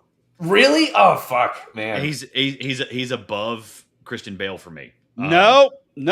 All right, that deserves a ban. Get out of here. Thank you. No way. I don't have the power to do it. No, but, oh my god. No. When I was living with you in college, Jake, and I found out that he was cast as Batman, and I was like, well, there goes the next 5 years of Batman for me. I just don't like Ben Affleck that much. So I love Ben Affleck. I thought he was fine in Batman. I thought it was unremarkable and whatever. The real problem is not him or those movies. It's the whole process, the producing, the directing, the whatever. Yes. Like those movies are just he couldn't have saved him even if he was the best actor on earth. It doesn't matter anyway. Correct. You're 100% correct. All right. Well, and then not only that, but like of the people to get a crossover of both Marvel and DC. Yeah. Ben Affleck. He's in Marvel movies? He's the Daredevil, bro. Yeah, he's the Daredevil. He's the OG Daredevil. Oh. Do you know there's actually a lot of people, though, that get crossovers from DC to Marvel? Ryan Reynolds was Deadpool and Green Lantern. No one made Green Lantern. That movie doesn't exist. That was never made. Even they made fun of it in Deadpool. Even like that was a fun movie. A fun one. Steven's just getting banned all over the place tonight. This is ridiculous. You I've can't got- say Green Lantern's a good movie. Yeah. There's more. I can't even think of them right now. That was like the one that popped into my brain. But all right, Zane, I'm going to give you last thoughts on the Odyssey before we move on to talking about his whole catalog. Right. So on the topic of, Ellen/Elliot Page being cast, I heard, a lot of commentators, be upset about this, and understandably so. But also, I was listening to a recent episode of the Bob Murphy Show, and longtime listeners of this show will know that Bob Murphy is one of my role models. But he and Adam Heyman were saying how Christopher Nolan essentially used his casting of them in the movie as his own little Trojan horse to actually give an anti-woke message. Because if you look at the role that they're actually playing, it's like the most obviously weak tiny soldier that gets left behind, and not only left behind, but lied to about reality by everyone. It's interesting. And then it's does a poor job at acting to boot. So, and then they also do this. One of the first stop of Odysseus and all his men on their way home is they're just pillaging this random city, and it's Himesh Patel, who's an Indian actor, delivers the line to this guy whose city they're pillaging. This random guy asks them, "How do you sit and pillage?" What? Sorry, never mind. Keep going. I went to high school with a Nimesh Patel. How many of those are there? And so Himesh Patel's character says, "We are Greeks from Ithaca." And a bunch of commentators were like, isn't this just the absolute lowest of the low multiculturalism that you have a literal Indian man saying, "We are Greeks from Ithaca"? But what they mentioned on the Bob Murphy Show is everyone's going to realize how ridiculous that is, and it actually is ironic. And if you're making a film about what needs to be done to save Western civilization, I mean, yes, there are immigrants from other places in the West now, so whatever saving the West looks like has to include them to some extent. But also, you might do things to subtly highlight some of the contradictions of the modern West in order to get the left on your side because they're clueless. Interesting. All right. Well, all in all, y'all, it's worth a viewing, and I really tried to go see it in 70mm IMAX, but there isn't one anywhere near Montana. Yeah, I was wondering with Montana. There is an IMAX in Billings, but that's a 5-hour drive, and I wasn't gonna. We bought tickets, and then I just canceled and got a refund because I didn't want to drive 5 hours. We also had no AC in the truck at the time, and it was 100 degrees. So we weren't going to drive there in that. But I would highly recommend you watch the movie, especially if you love the book. It's not perfectly true to the book, but the story is there, and the visuals are there, and the acting, most of the acting is absolutely phenomenal. I wish he'd chosen some lesser known actors to play some of the roles. I tend to really love lesser known actors in a lot of cases, unless they're very good and you can suspend that this is Brad Pitt type shit, when you're watching them. And you can do that with Brad Pitt. You can't do that with Charlize Theron. She's always going to be her. And it's hard for me not to see the Italian Job and Atomic Blonde and everything she's ever done. And the Old Guard 1 and 2. Have you seen Monster? Eon Flux. Monster, yeah. That was the one that I because she just looked so different that I feel like I didn't get that as much from that. But that was also earlier in her career. That's fair. This is way later. I'm old now. Yeah. Yeah. No, you're old as crap. Jake, yeah. No, 100%.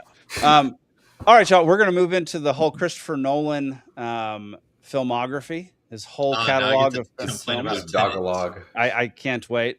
Before we do, so we're not going to go over this. I was going to go over some of this. It's an extremely long article written about Christopher Nolan. I'm going to put it in the chat, though. If you want to go check it out, because it's very well written and very good, and says a lot of the things that I would say. So it's in the private chat, and it's also in the comment section. So go check that out. But all right, let's see. Let me pull up.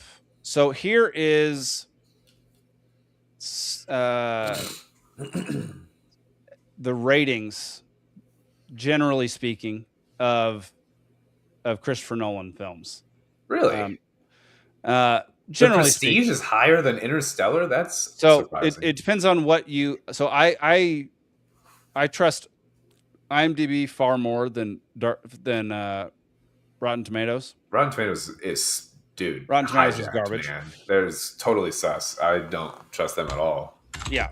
So in fact, they're getting to the point where they're almost like government, where they're like, I believe the opposite. Like it's true with them. So this is somebody's personal feelings about these movies, because as you can see, Interstellar is supposed to be up here. What the hell is Following? Oh, it was his first movie. It was fantastic. Shit, I've never seen that. Yeah. So Following is his home got broken into, Christopher Nolan's, and a bunch of stuff got stolen. Yeah. And he got super curious about the thieves and just wrote a movie about what the thieves' possible motive and like life was. I feel like we could have done this in college when we were robbed. Yeah, and that was Following. That was his first one. Insomnia. I've never seen that. Okay. Insomnia was his second, and then he got. It looks like Memento was his second. Oh yeah, Memento. Sorry, Memento was his second. What I thought of as his first, so that's not even correct. But yeah, Memento is phenomenal. It's I haven't seen it in a long time, but I did like that. What's the dadgum guy's name? Guy Pearce. Guy Pearce. Yes. Yeah. It's Guy Pearce, and it's a guy who's lost his memory. It's phenomenal. Have you seen the Derek comedy sketch where they riff on this? Mm-mm. Oh my god, I should have sent it to you. Oh, Zach likes Derek comedy. He played a Derek comedy sketch. This is like Childish Gambino's like thing he used to do like back in the day or whatever. Dude, it's so funny. It's right. I might have to pull it up worth later. a visit. Yeah. All right, so let's see. I want to know who has seen The Following, or who has seen Following? I haven't seen that. Yeah. Okay, I'm guessing nobody has. It's apparently not well received by this person. Who's seen Insomnia? I know of it, but I haven't seen that either. I think I have. It's Al Pacino and Robin Williams and $1 Million Baby.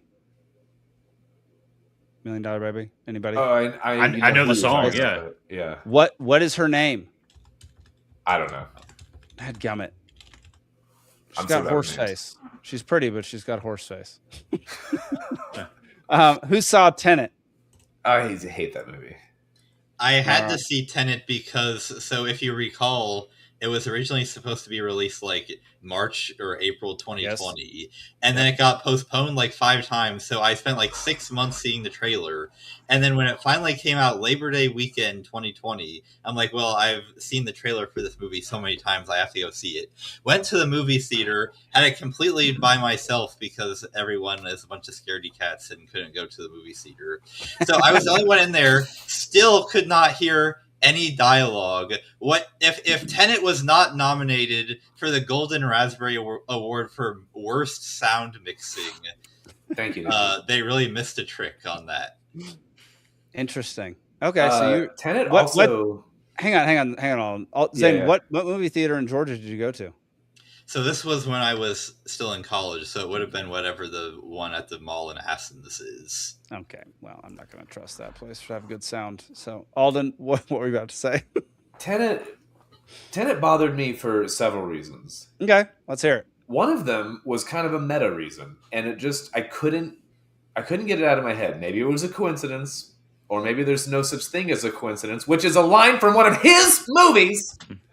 We'll come back to that. Where it came out in peak COVID, and the main character has to wear a fucking mask the whole movie. It drove me crazy. I'm sorry, I can't. It drove me nuts. Like, also, the pacing of that movie. You realize he wrote and filmed the movie long before it came, like long before do COVID. you realize that I believe that COVID was planned long before COVID? Like, so that They planned it not like they planned it years in advance and then told Christopher Nolan about it, and then he made his movie. You guys don't see. I have the glasses from what the fuck is that movie? The They Live or whatever. Oh yeah.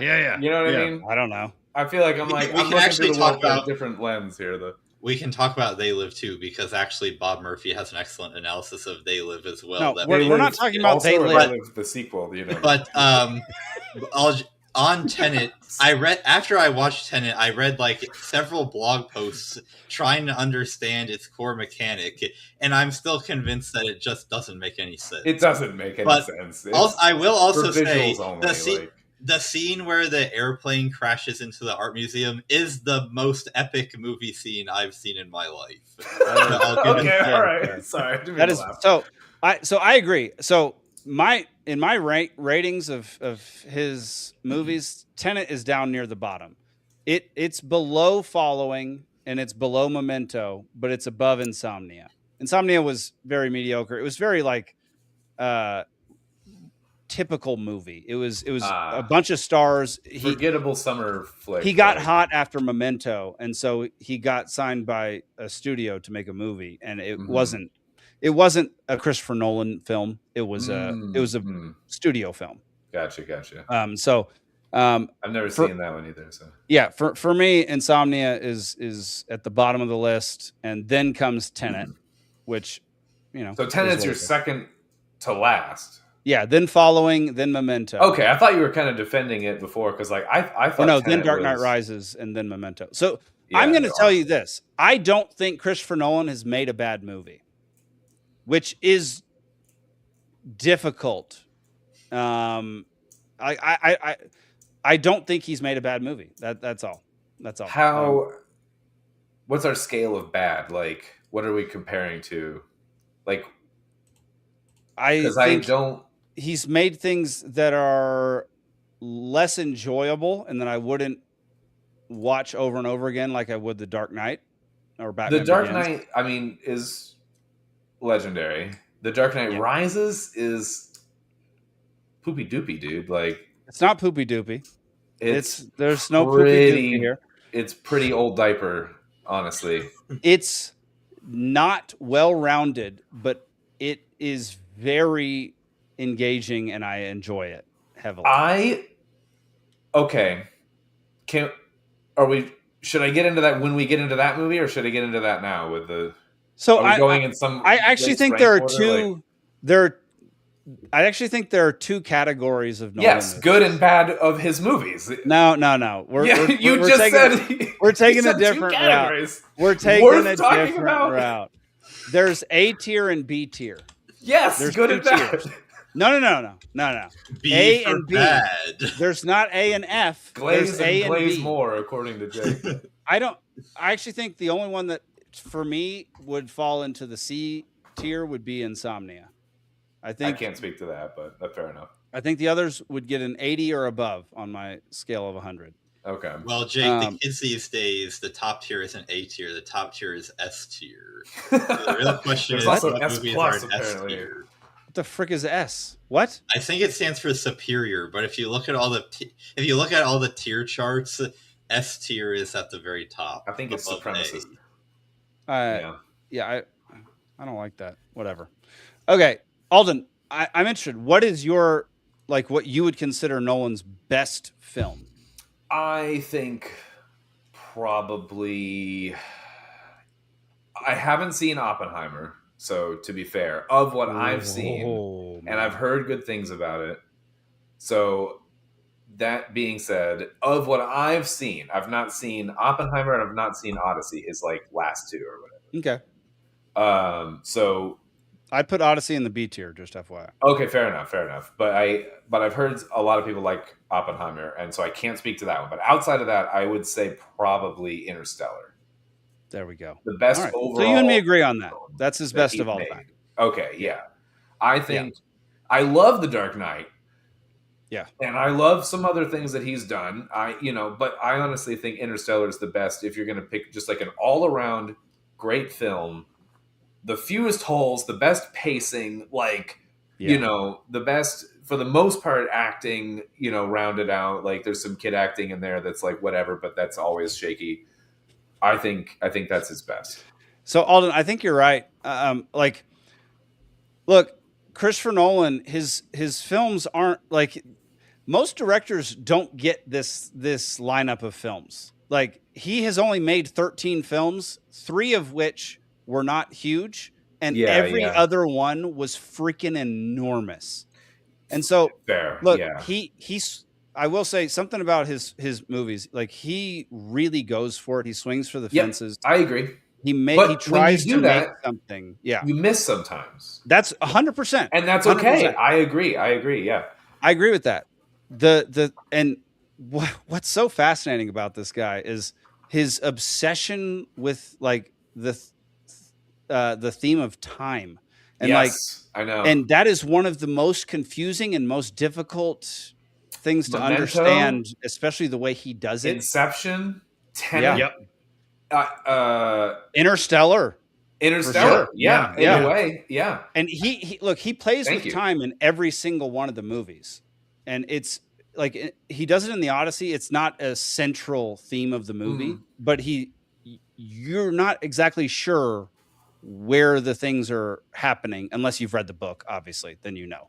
But like, he doesn't place them where they're supposed to be in the book. And so like every single one of his movies has something to do with time. And like Dunkirk, the entire trailer was just a ticking clock. Oh, that's so true. And was that the movie? I haven't seen that one either. Was that the one that was like a one shot kind of movie, like a No, he didn't do that. That was 1917. Okay, thank you. Yeah, I haven't seen either. They came out around the same time, World War I, World War II. But look, Dunkirk, unbelievable movie. It's so well done. It's actually pretty true to what actually happened as well. That was one too, with like there were veterans like crying and saluting the screen before they left. Like yeah. It was like Saving Private Ryan. Like you went there and everybody was. Anybody that was in the service was emotional about it, Saving Private Ryan wasn't in the service. Goodness, yeah. Saving Private Ryan did a weird thing with the beach scene where they're like landing on the beach, where they chose to use like a frame rate that was weird, that felt stuttery, so that it was like jarring or whatever. It was disorienting and jarring. Yeah, one of the coolest like decisions as a director or whatever to make. That was interesting. But yeah, like Inception, like you're saying, playing around with the concept of time, the way it drags on. Obviously, this is at the top of my list here. Inception, like after watching that, it's like, holy crap! Why didn't he shoot The Matrix? Can you imagine? And especially if they continue. Who did the one with Barney Stinson, Neil Patrick Harris? Who directed that one? The new Matrix movie? Yeah. That movie sucked my booty. That was the same people. It was awful, but it was the same. Nolan should have done that one. It's the same two guys. Anyone else should have done that one. That was. Oh yeah, it was the Wachowski sisters. Yeah. Sisters, it was the same but different. Yeah. Yeah, the Wachowski brothers sisters. People. Yeah. Yeah. No, they still directed, and it was not great. No. It was okay.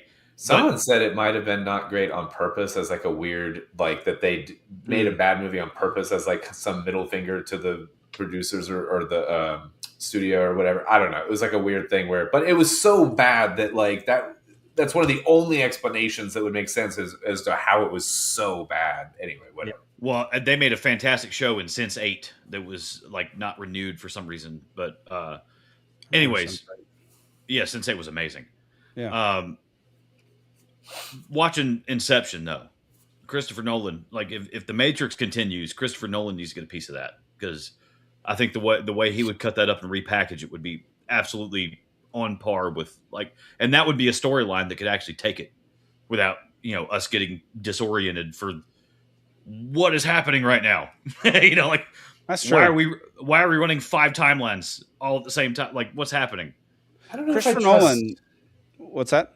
I don't know if I trust him to do it blindly, because it would be one of those things where I feel like it's like that hit or miss thing where it could really work or it could really flop kind of a thing. And I just don't even want to touch the Matrix, because it's like the original Matrix. It's already been obliterated, Alden. So he could maybe bring it back.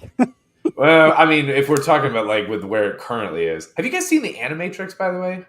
No. I love the Animatrix. Yes, the Animatrix was fantastic. Right? Okay, almost no one fucking watched that apparently, but I thought that was way cooler as a Matrix related thing that came out. That the sequel was just.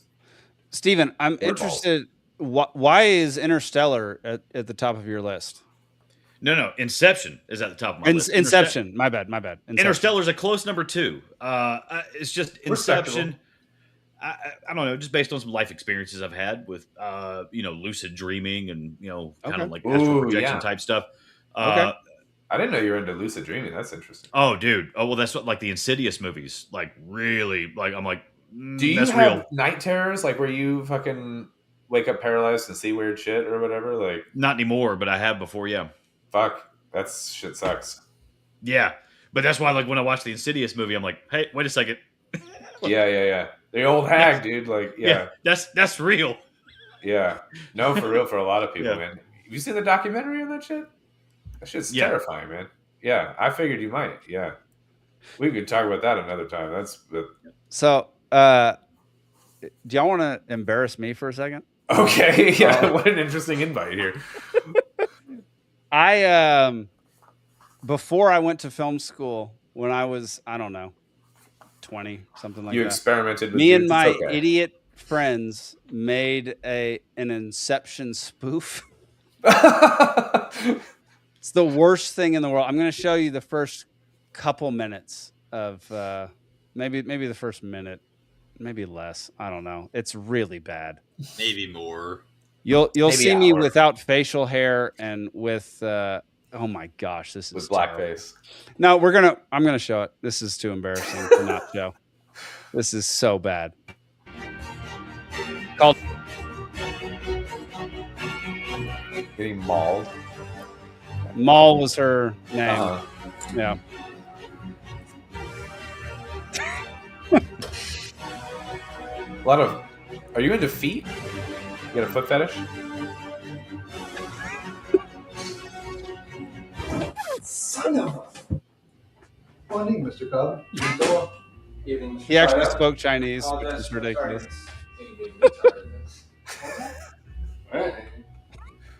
That's me and my brother. I'll get right to it. Good to see you with hair. My sources tell me you need someone to perform Inception for you.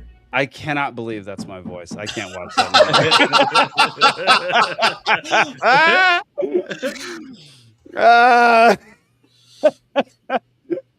There's a video. So there's a video of me and a group of high school friends on YouTube for a class project that we had to do, and I was at a wedding recently with a bunch of other people who were all in this video were there.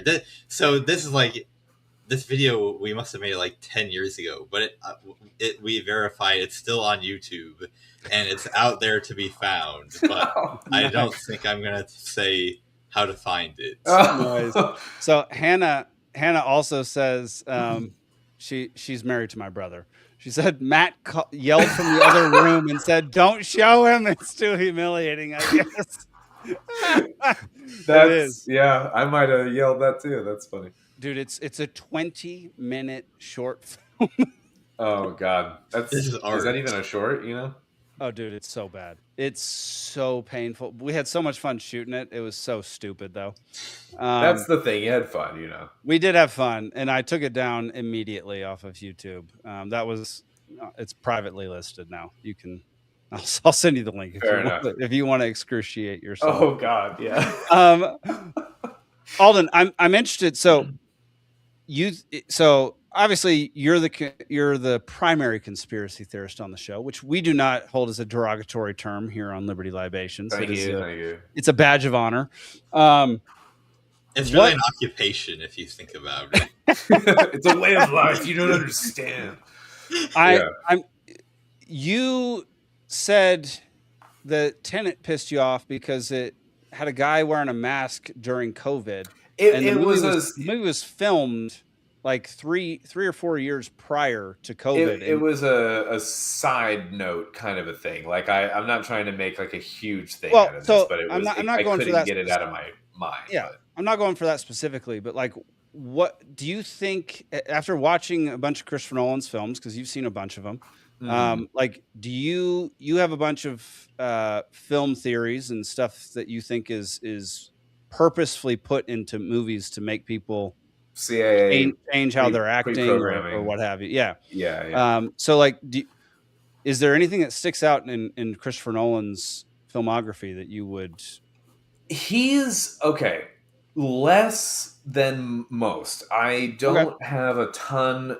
I would say there's general themes that surface, but it's not like it's not like the 15th Jurassic Park movie where it's just fucking littered with bullshit. And the whole script is like the CIA fucking wrote the goddamn thing. It's so bad. Like when you get into that territory where it's like, you have eyes on it because it's a franchised thing, but it's like no one cares because it's the fucking 15th one. Like that's when you get really bad in this realm. I find that's where it's like no one expects it to be really good because it's number whatever, but you have an audience for it. That's like the worst recipe for just bullshit.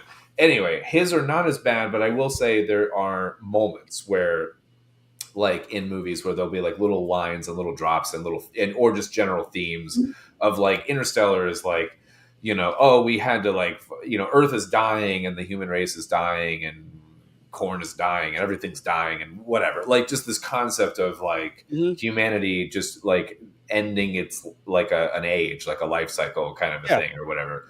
That's like something that kind of comes up, in a lot of these kind of things. It's like an apocalyptic Armageddon type of a theme or whatever. And so there's that or whatever, but nothing like egregious. He's not on my radar as like a really bad. I honestly mistrust like Spielberg a lot more, of some other. There's bigger names out there. J.J. Abrams, I don't trust at all. Whatever. J.J. Abrams directed a fucking alien thing about like some Prometheus. I'm sorry. No. I mean like a I don't know, documentary reveal thing into UFOs in a real world kind of a thing. He like presented this thing that was not a movie, and it was after what he did to Star Wars, I was like, he made my favorite show of all time, and then he just and then he everything else, and then he sold his soul and he sucked a lot of dicks, and here he is, but yeah. Bada bing, bada boo. Yeah. But no, I don't. He's not high on my list for that, like kind of thing. But Tenet was one of the ones where I just had like this little inkling kind of a problem with that, but it was like a little thing. Also, I couldn't tell you most of that movie because I didn't care at all because it sucked. But so it's one that I need to rewatch. I only watched it once. I've only seen The Odyssey once. I've only seen a few of his movies once, and generally I like. I've only seen Memento once. I think. Me too. Yeah. I generally like to see a movie twice before I fully go in on it. Fair enough. Yeah. But y'all, I think he is one of the best filmmakers of like this current age. I think I like a filmmaker who takes risks. He does every single movie, no matter what. He does things that other people wouldn't dare do, and he is allowed. He still uses film, which is like something that still uses film. There is like no CGI in the Odyssey, which is a wild thing to say. Literally none, or it's like visually looks little like. No. It's almost zero. Wow. It's like the Cyclops might be the only thing. That's what I was just thinking was the Cyclops. Yeah. Okay. And Scylla. The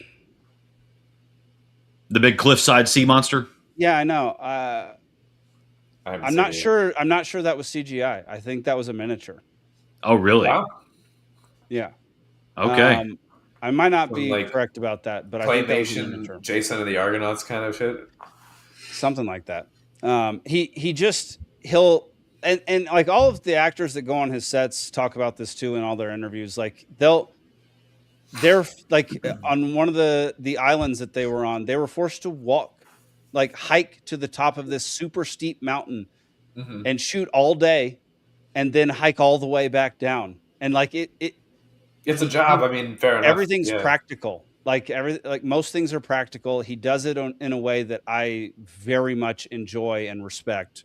And yeah, he'll miss every now and then. But that's why I liked The Dark Knight though so much, is because he brought that grounded practicality to a superhero universe, and it felt like something that could exist in our world, and it wasn't like giant space worms coming from it. And I like Avengers, it's fine or whatever, but like it felt different. It was gritty and it felt more political, and it was, you know what I mean? Like it was more of a social commentary. I thought it felt real, and it was repackaged in a sense that like it made the story have a modern feel to it, because it had our modern sensibilities ingrained somewhere on the screen. Yeah. And he didn't have to tell you the original story, because your dad knows it, your grandfather knows it, your great grandfather knows it. Yeah. You already know this. He doesn't have to tell you the story. Another similar thing with like he's entertaining you within the story that you already know. Yeah. Dude, Alden, you're right. Like that was the thing. I wish I'd have reread the Odyssey before I watched the movie.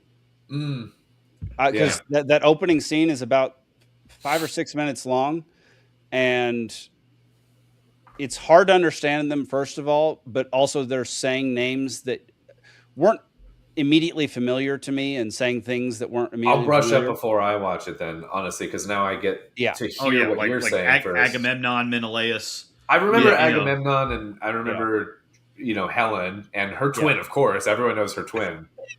Yeah. Remember the old Budweiser commercials with the fucking, and those twins? Never mind, whatever. But like, I feel like it's just like this weird, like making Helen sexier with a twin is like, but then reducing it down with we don't need to get into that again. I'm sorry. It just doesn't work for me as a theme. I'm frustrated with that, and I haven't even seen it. That's fair. But I did not care I'm for Helen of Troy, and I chew double mint gum. Yeah. In the spirit of like some of the like meta fourth wall-y kind of weird things that he's done in some of his movies that I didn't care for, along the lines of like the Tenet mask thing or whatever, where I was just like, I don't know. He cast, in The Dark Knight, you have Heath Ledger. Yeah. And then you bring in, I understand that he already, is using this actor in another, and he likes to reuse actors or whatever. But I was a little weirded out that he brought in Joseph Gordon-Levitt in the sequel to a movie where, isn't it like well known that everyone thinks he looks like Heath Ledger? You know what I mean? Like, I thought that was really odd as a choice to cast Heath. Or I never put that together. Joseph Gordon-Levitt as the would-be Robin or whatever in a movie right after Heath Ledger. Wow. Anyway, I thought that was odd, but just a small pick kind of a thing. But I never thought about that. That never crossed my mind. I think Joseph Gordon-Levitt's a great actor, so I didn't really think about it. So one thing that Nolan does is he uses people in, like, once he likes somebody, you're going to be using his movies from then on. Oh no, I know. That's what I'm saying. I get it. Yeah, he's like Adam Sandler in that sense. Right? Yes, he is. He very much is. Yeah, he knows how to work with someone, and he uses them a lot. Fucking Maul was in The Dark Knight Rises or whatever, and was terrible, and whatever. But and also Liam Neeson, when he came back in one scene as Roz in I don't fucking care or remember if it was like a memory or a whatever, but he's Liam fucking Neeson, and he says the line, I have it written here. I brought my fucking notes up. Okay? And this is not the movie that it sounds like it's from, but his line is, she was, and he pauses, taken from me. Like, Are you fucking kidding me? Like, you're gonna put the line from his other biggest movie in your movie in this like fourth wall. I call it a fourth wall bend, not a break, where it makes you think like, oh, that's the actor from this other fucking movie. It was such a hokey goddamn line. I sometimes hate his little things like that. Little things that are so irritating to me that it takes me out of the whole fucking movie. And he drives me crazy sometimes. And it's a love-hate relationship that I have with this man. And sometimes I want to slap him with a glove, like, in his face and be like, what the fuck were you thinking? You know, but he also made Interstellar, so I also have to cup his balls a little, you know. I get it. It's hard. You can do both at the same time. Yeah, you with can slap the it. same velvet glove, right? Yeah, the velvet glove and the cup ball at the same time. Just, you know, it might be his thing. Interesting. I don't remember that line. Like that's not something that sticks out to me. Especially with his movies, I really like, ever since film school ruined me for movies. It really pisses me off. But like, ever since film school, I really try to dismiss and shut off that side of my brain, and especially with Nolan movies, is I just try to dive into the movie. And like, to be fair, with the Odyssey, I was out of it for the first 10 minutes of the movie because I was like, this is weird. And so that's one reason I haven't, it's not on the top of my Nolan list. And it's so like in The Dark Knight Rises kind of a thing. These are nitpicks. These are details. These are whatever. But also the whole movie sucks. Like the pacing of the movie is so forced and so rushed. And the comedy is so forced and so injected. Everything is so artificial. And it just does not work for me. Also, I'm a Batman fan. I've been watching Batman and reading comics since I was fucking 2.5 years old. Okay, it's been a while. When you were that age. I'm sorry. You could read when you were that age. I thought you learned how to read. I said watching and reading. I was watching first. I don't know how much I was reading at 2.5, but I was watching Batman from a very, very young age or whatever. It got in me too early. The Bane that I grew up with was the original. I mean, Bane was only a character made in the 90s comics or whatever. Like I have in this trunk over here, I've got some old Batman comics with Bane or whatever. Yes. But he didn't sound like that. He fucking, I mean, honestly, with where he took that character, it was insane. I also didn't like his interpretation of Catwoman. I love Anne Hathaway too. It's not that problem, but I don't like Anne Hathaway. She's fine in some things, but she was terrible in that. Like, it was just didn't work for me. That whole movie was a nightmare, dude. An absolute mess. It was a pacing mess from the beginning. They tried to fit 2 movies into one, and the whole thing was ruined because Heath Ledger died, and you couldn't have a proper sequel, and I get it. And it was like the whole thing was set up to fail from the beginning in a weird way, and they were just alluding to the Joker in this hollow, impact way, but not acknowledging it very well. I don't know. The whole movie was terrible. I hate it. He did get kind of screwed. Like it is a tough place to be in when you're going to be dependent on one of the best performances in movie history of our time. Like, and then he dies. It sucks. Oh man, you're not set up for success there. Yeah. No, I acknowledge that, but it also, whatever he did with it was like, that doesn't mean you need to go fucking just chop my favorite characters at the knee and just like rebuild them in this like fucking bionic man. We have the technology to make Bane into some fucking gas mask wearing British idiot or whatever he was. Like, what the fuck was that? That was insane. Or he was, I don't know, he lived in a hole for a while and he was disgruntled and so he wants to take over Gotham. And what? Like, the fuck? No, dude. No, I'm sorry. None of that was Bane at all. It felt so, I was betrayed as a Batman fan. That was awful. Fair enough. When the Joker was so good, like, he did the whole thing about the Joker is that he's such a foil to Batman, and it makes Batman a more interesting character when you have his opposite. You know what I'm saying? Yep. And it doesn't do anything to make, I don't know, whatever the hell he wants to call what he did to Bane, but no, that was bad. Christopher Nolan should have had Jared Leto, is what you're saying. Ooh. Well, Alden, that was an epic rant for your final episode of Liberty Libations. I friggin' love it. And, Batman will do it. 9/11 and Batman.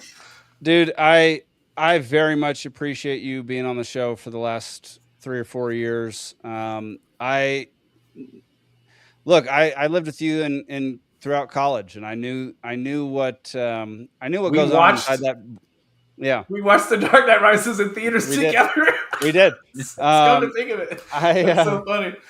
I knew what goes on. Like, I know what goes on inside your brain, and that's why I wanted you on the show. More than most, man. Yeah, you are one of the more unique individuals on this planet, and I love you to death. And I really am just so thrilled that you were on the show for this long, and you get to hang out with us for 2 hours a week, every week for the last few 4 years. Yeah, it's been great, and I look forward to it every time. And I'm always disappointed when you can't be on the show. So, buddy, I love you a lot, and I'm sure the other guys. Yeah, Zane, Steven, y'all got any final words for Alden's final show?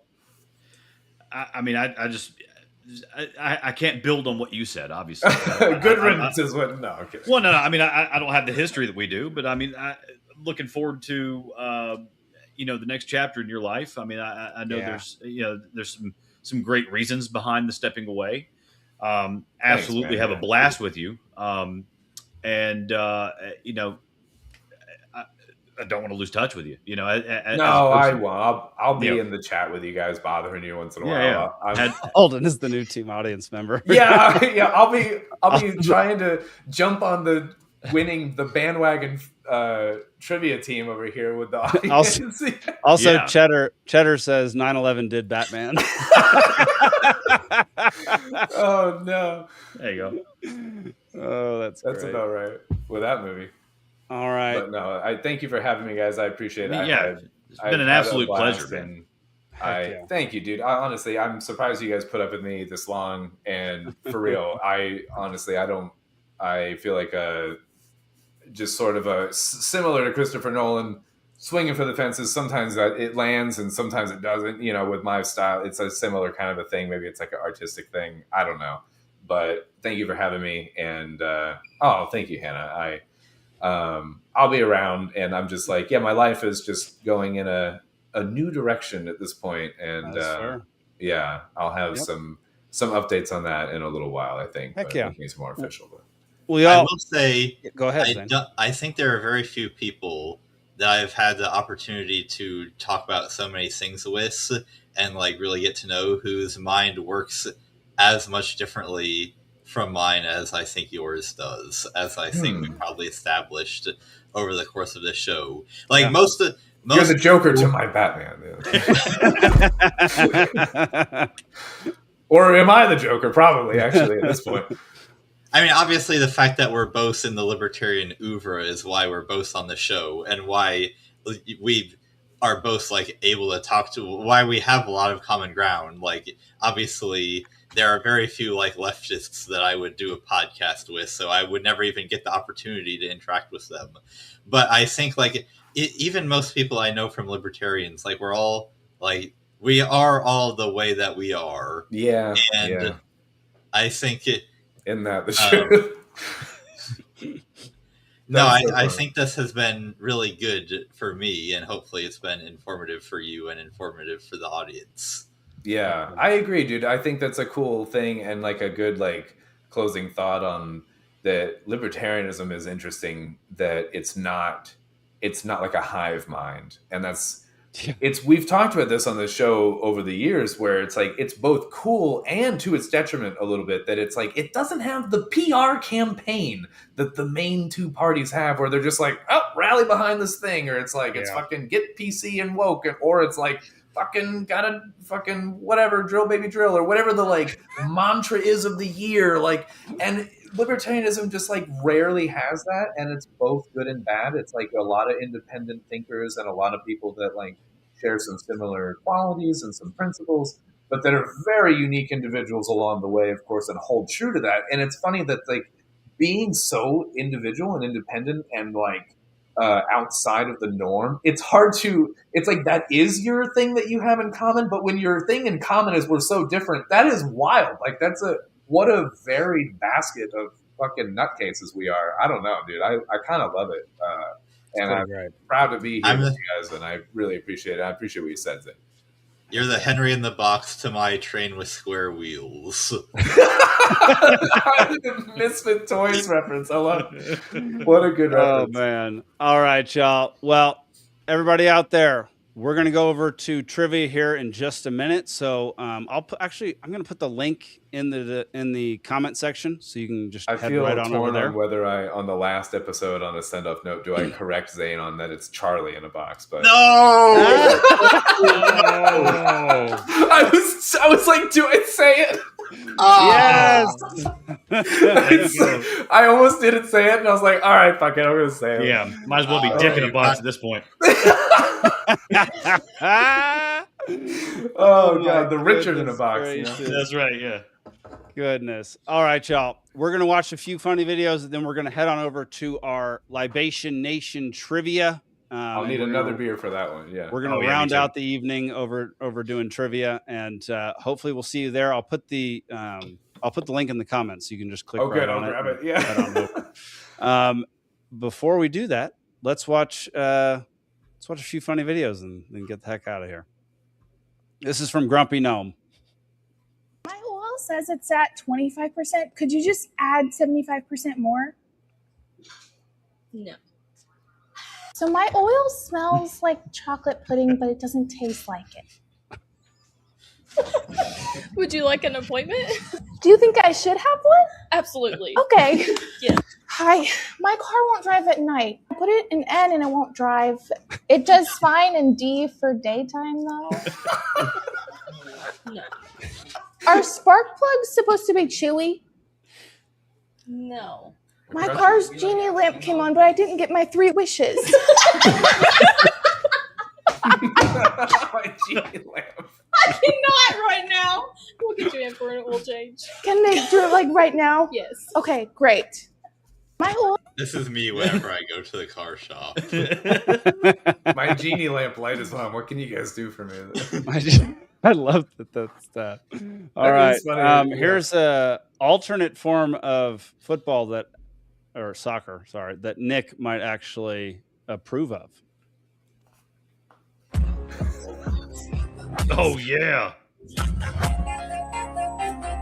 Rock'em Sock'em. So weird. This is Are weird. the rules? I don't know. My eyes don't know what to watch: the ball or the fists. Do you just get to box anyone that you want at any time? I guess so. I don't really I don't know the rules. I've never looked this up. This is it's got to be one of the dumbest sports I've ever seen. I feel like this reminds me of the first time that I ever played flag football and I didn't understand what to do. And I just went up to a random person and pulled their flag, even though they didn't have the ball. Oh, I thought you were going to say you tackled someone still, even though they were flying. That would have been hilarious, actually. I think we call that sport American hockey. Oh. Yeah. All right. Here's the next one. This is from Stephen, actually. Really happened on that Thursday here at Augusta High School that led to Chris Wood's death. The fuck is that? I'm dying in this fucking country ass fucked up town. For running, very low impact on its dry snow, so if you don't get wet. Running, sledding, just enjoying it. One thing. Oh, I remember that one. Oh, Jesus. Ooh.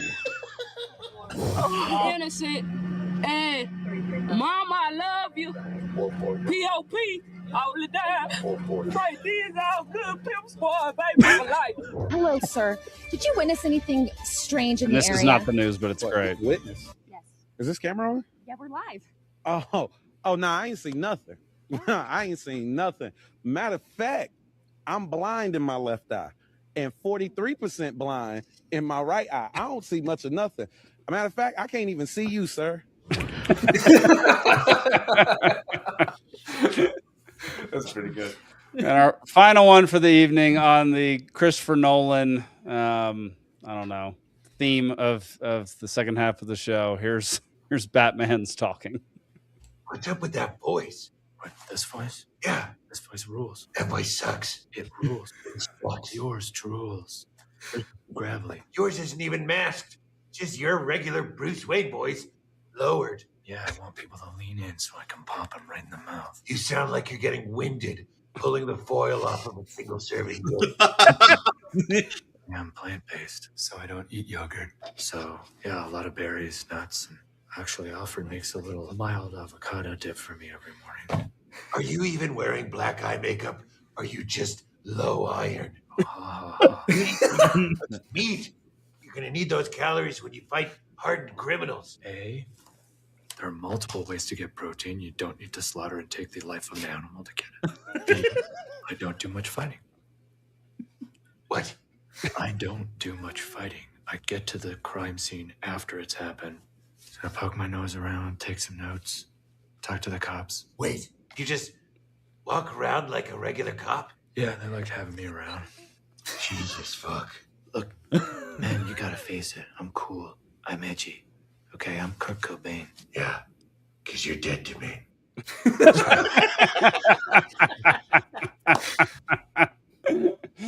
All right, y'all. Head on over. The link is in the comments section. I'll put it in the private chat too for you, Alden.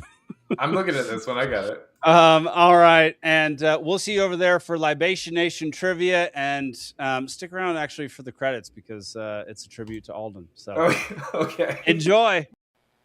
Alden's packing up his paints and brushes.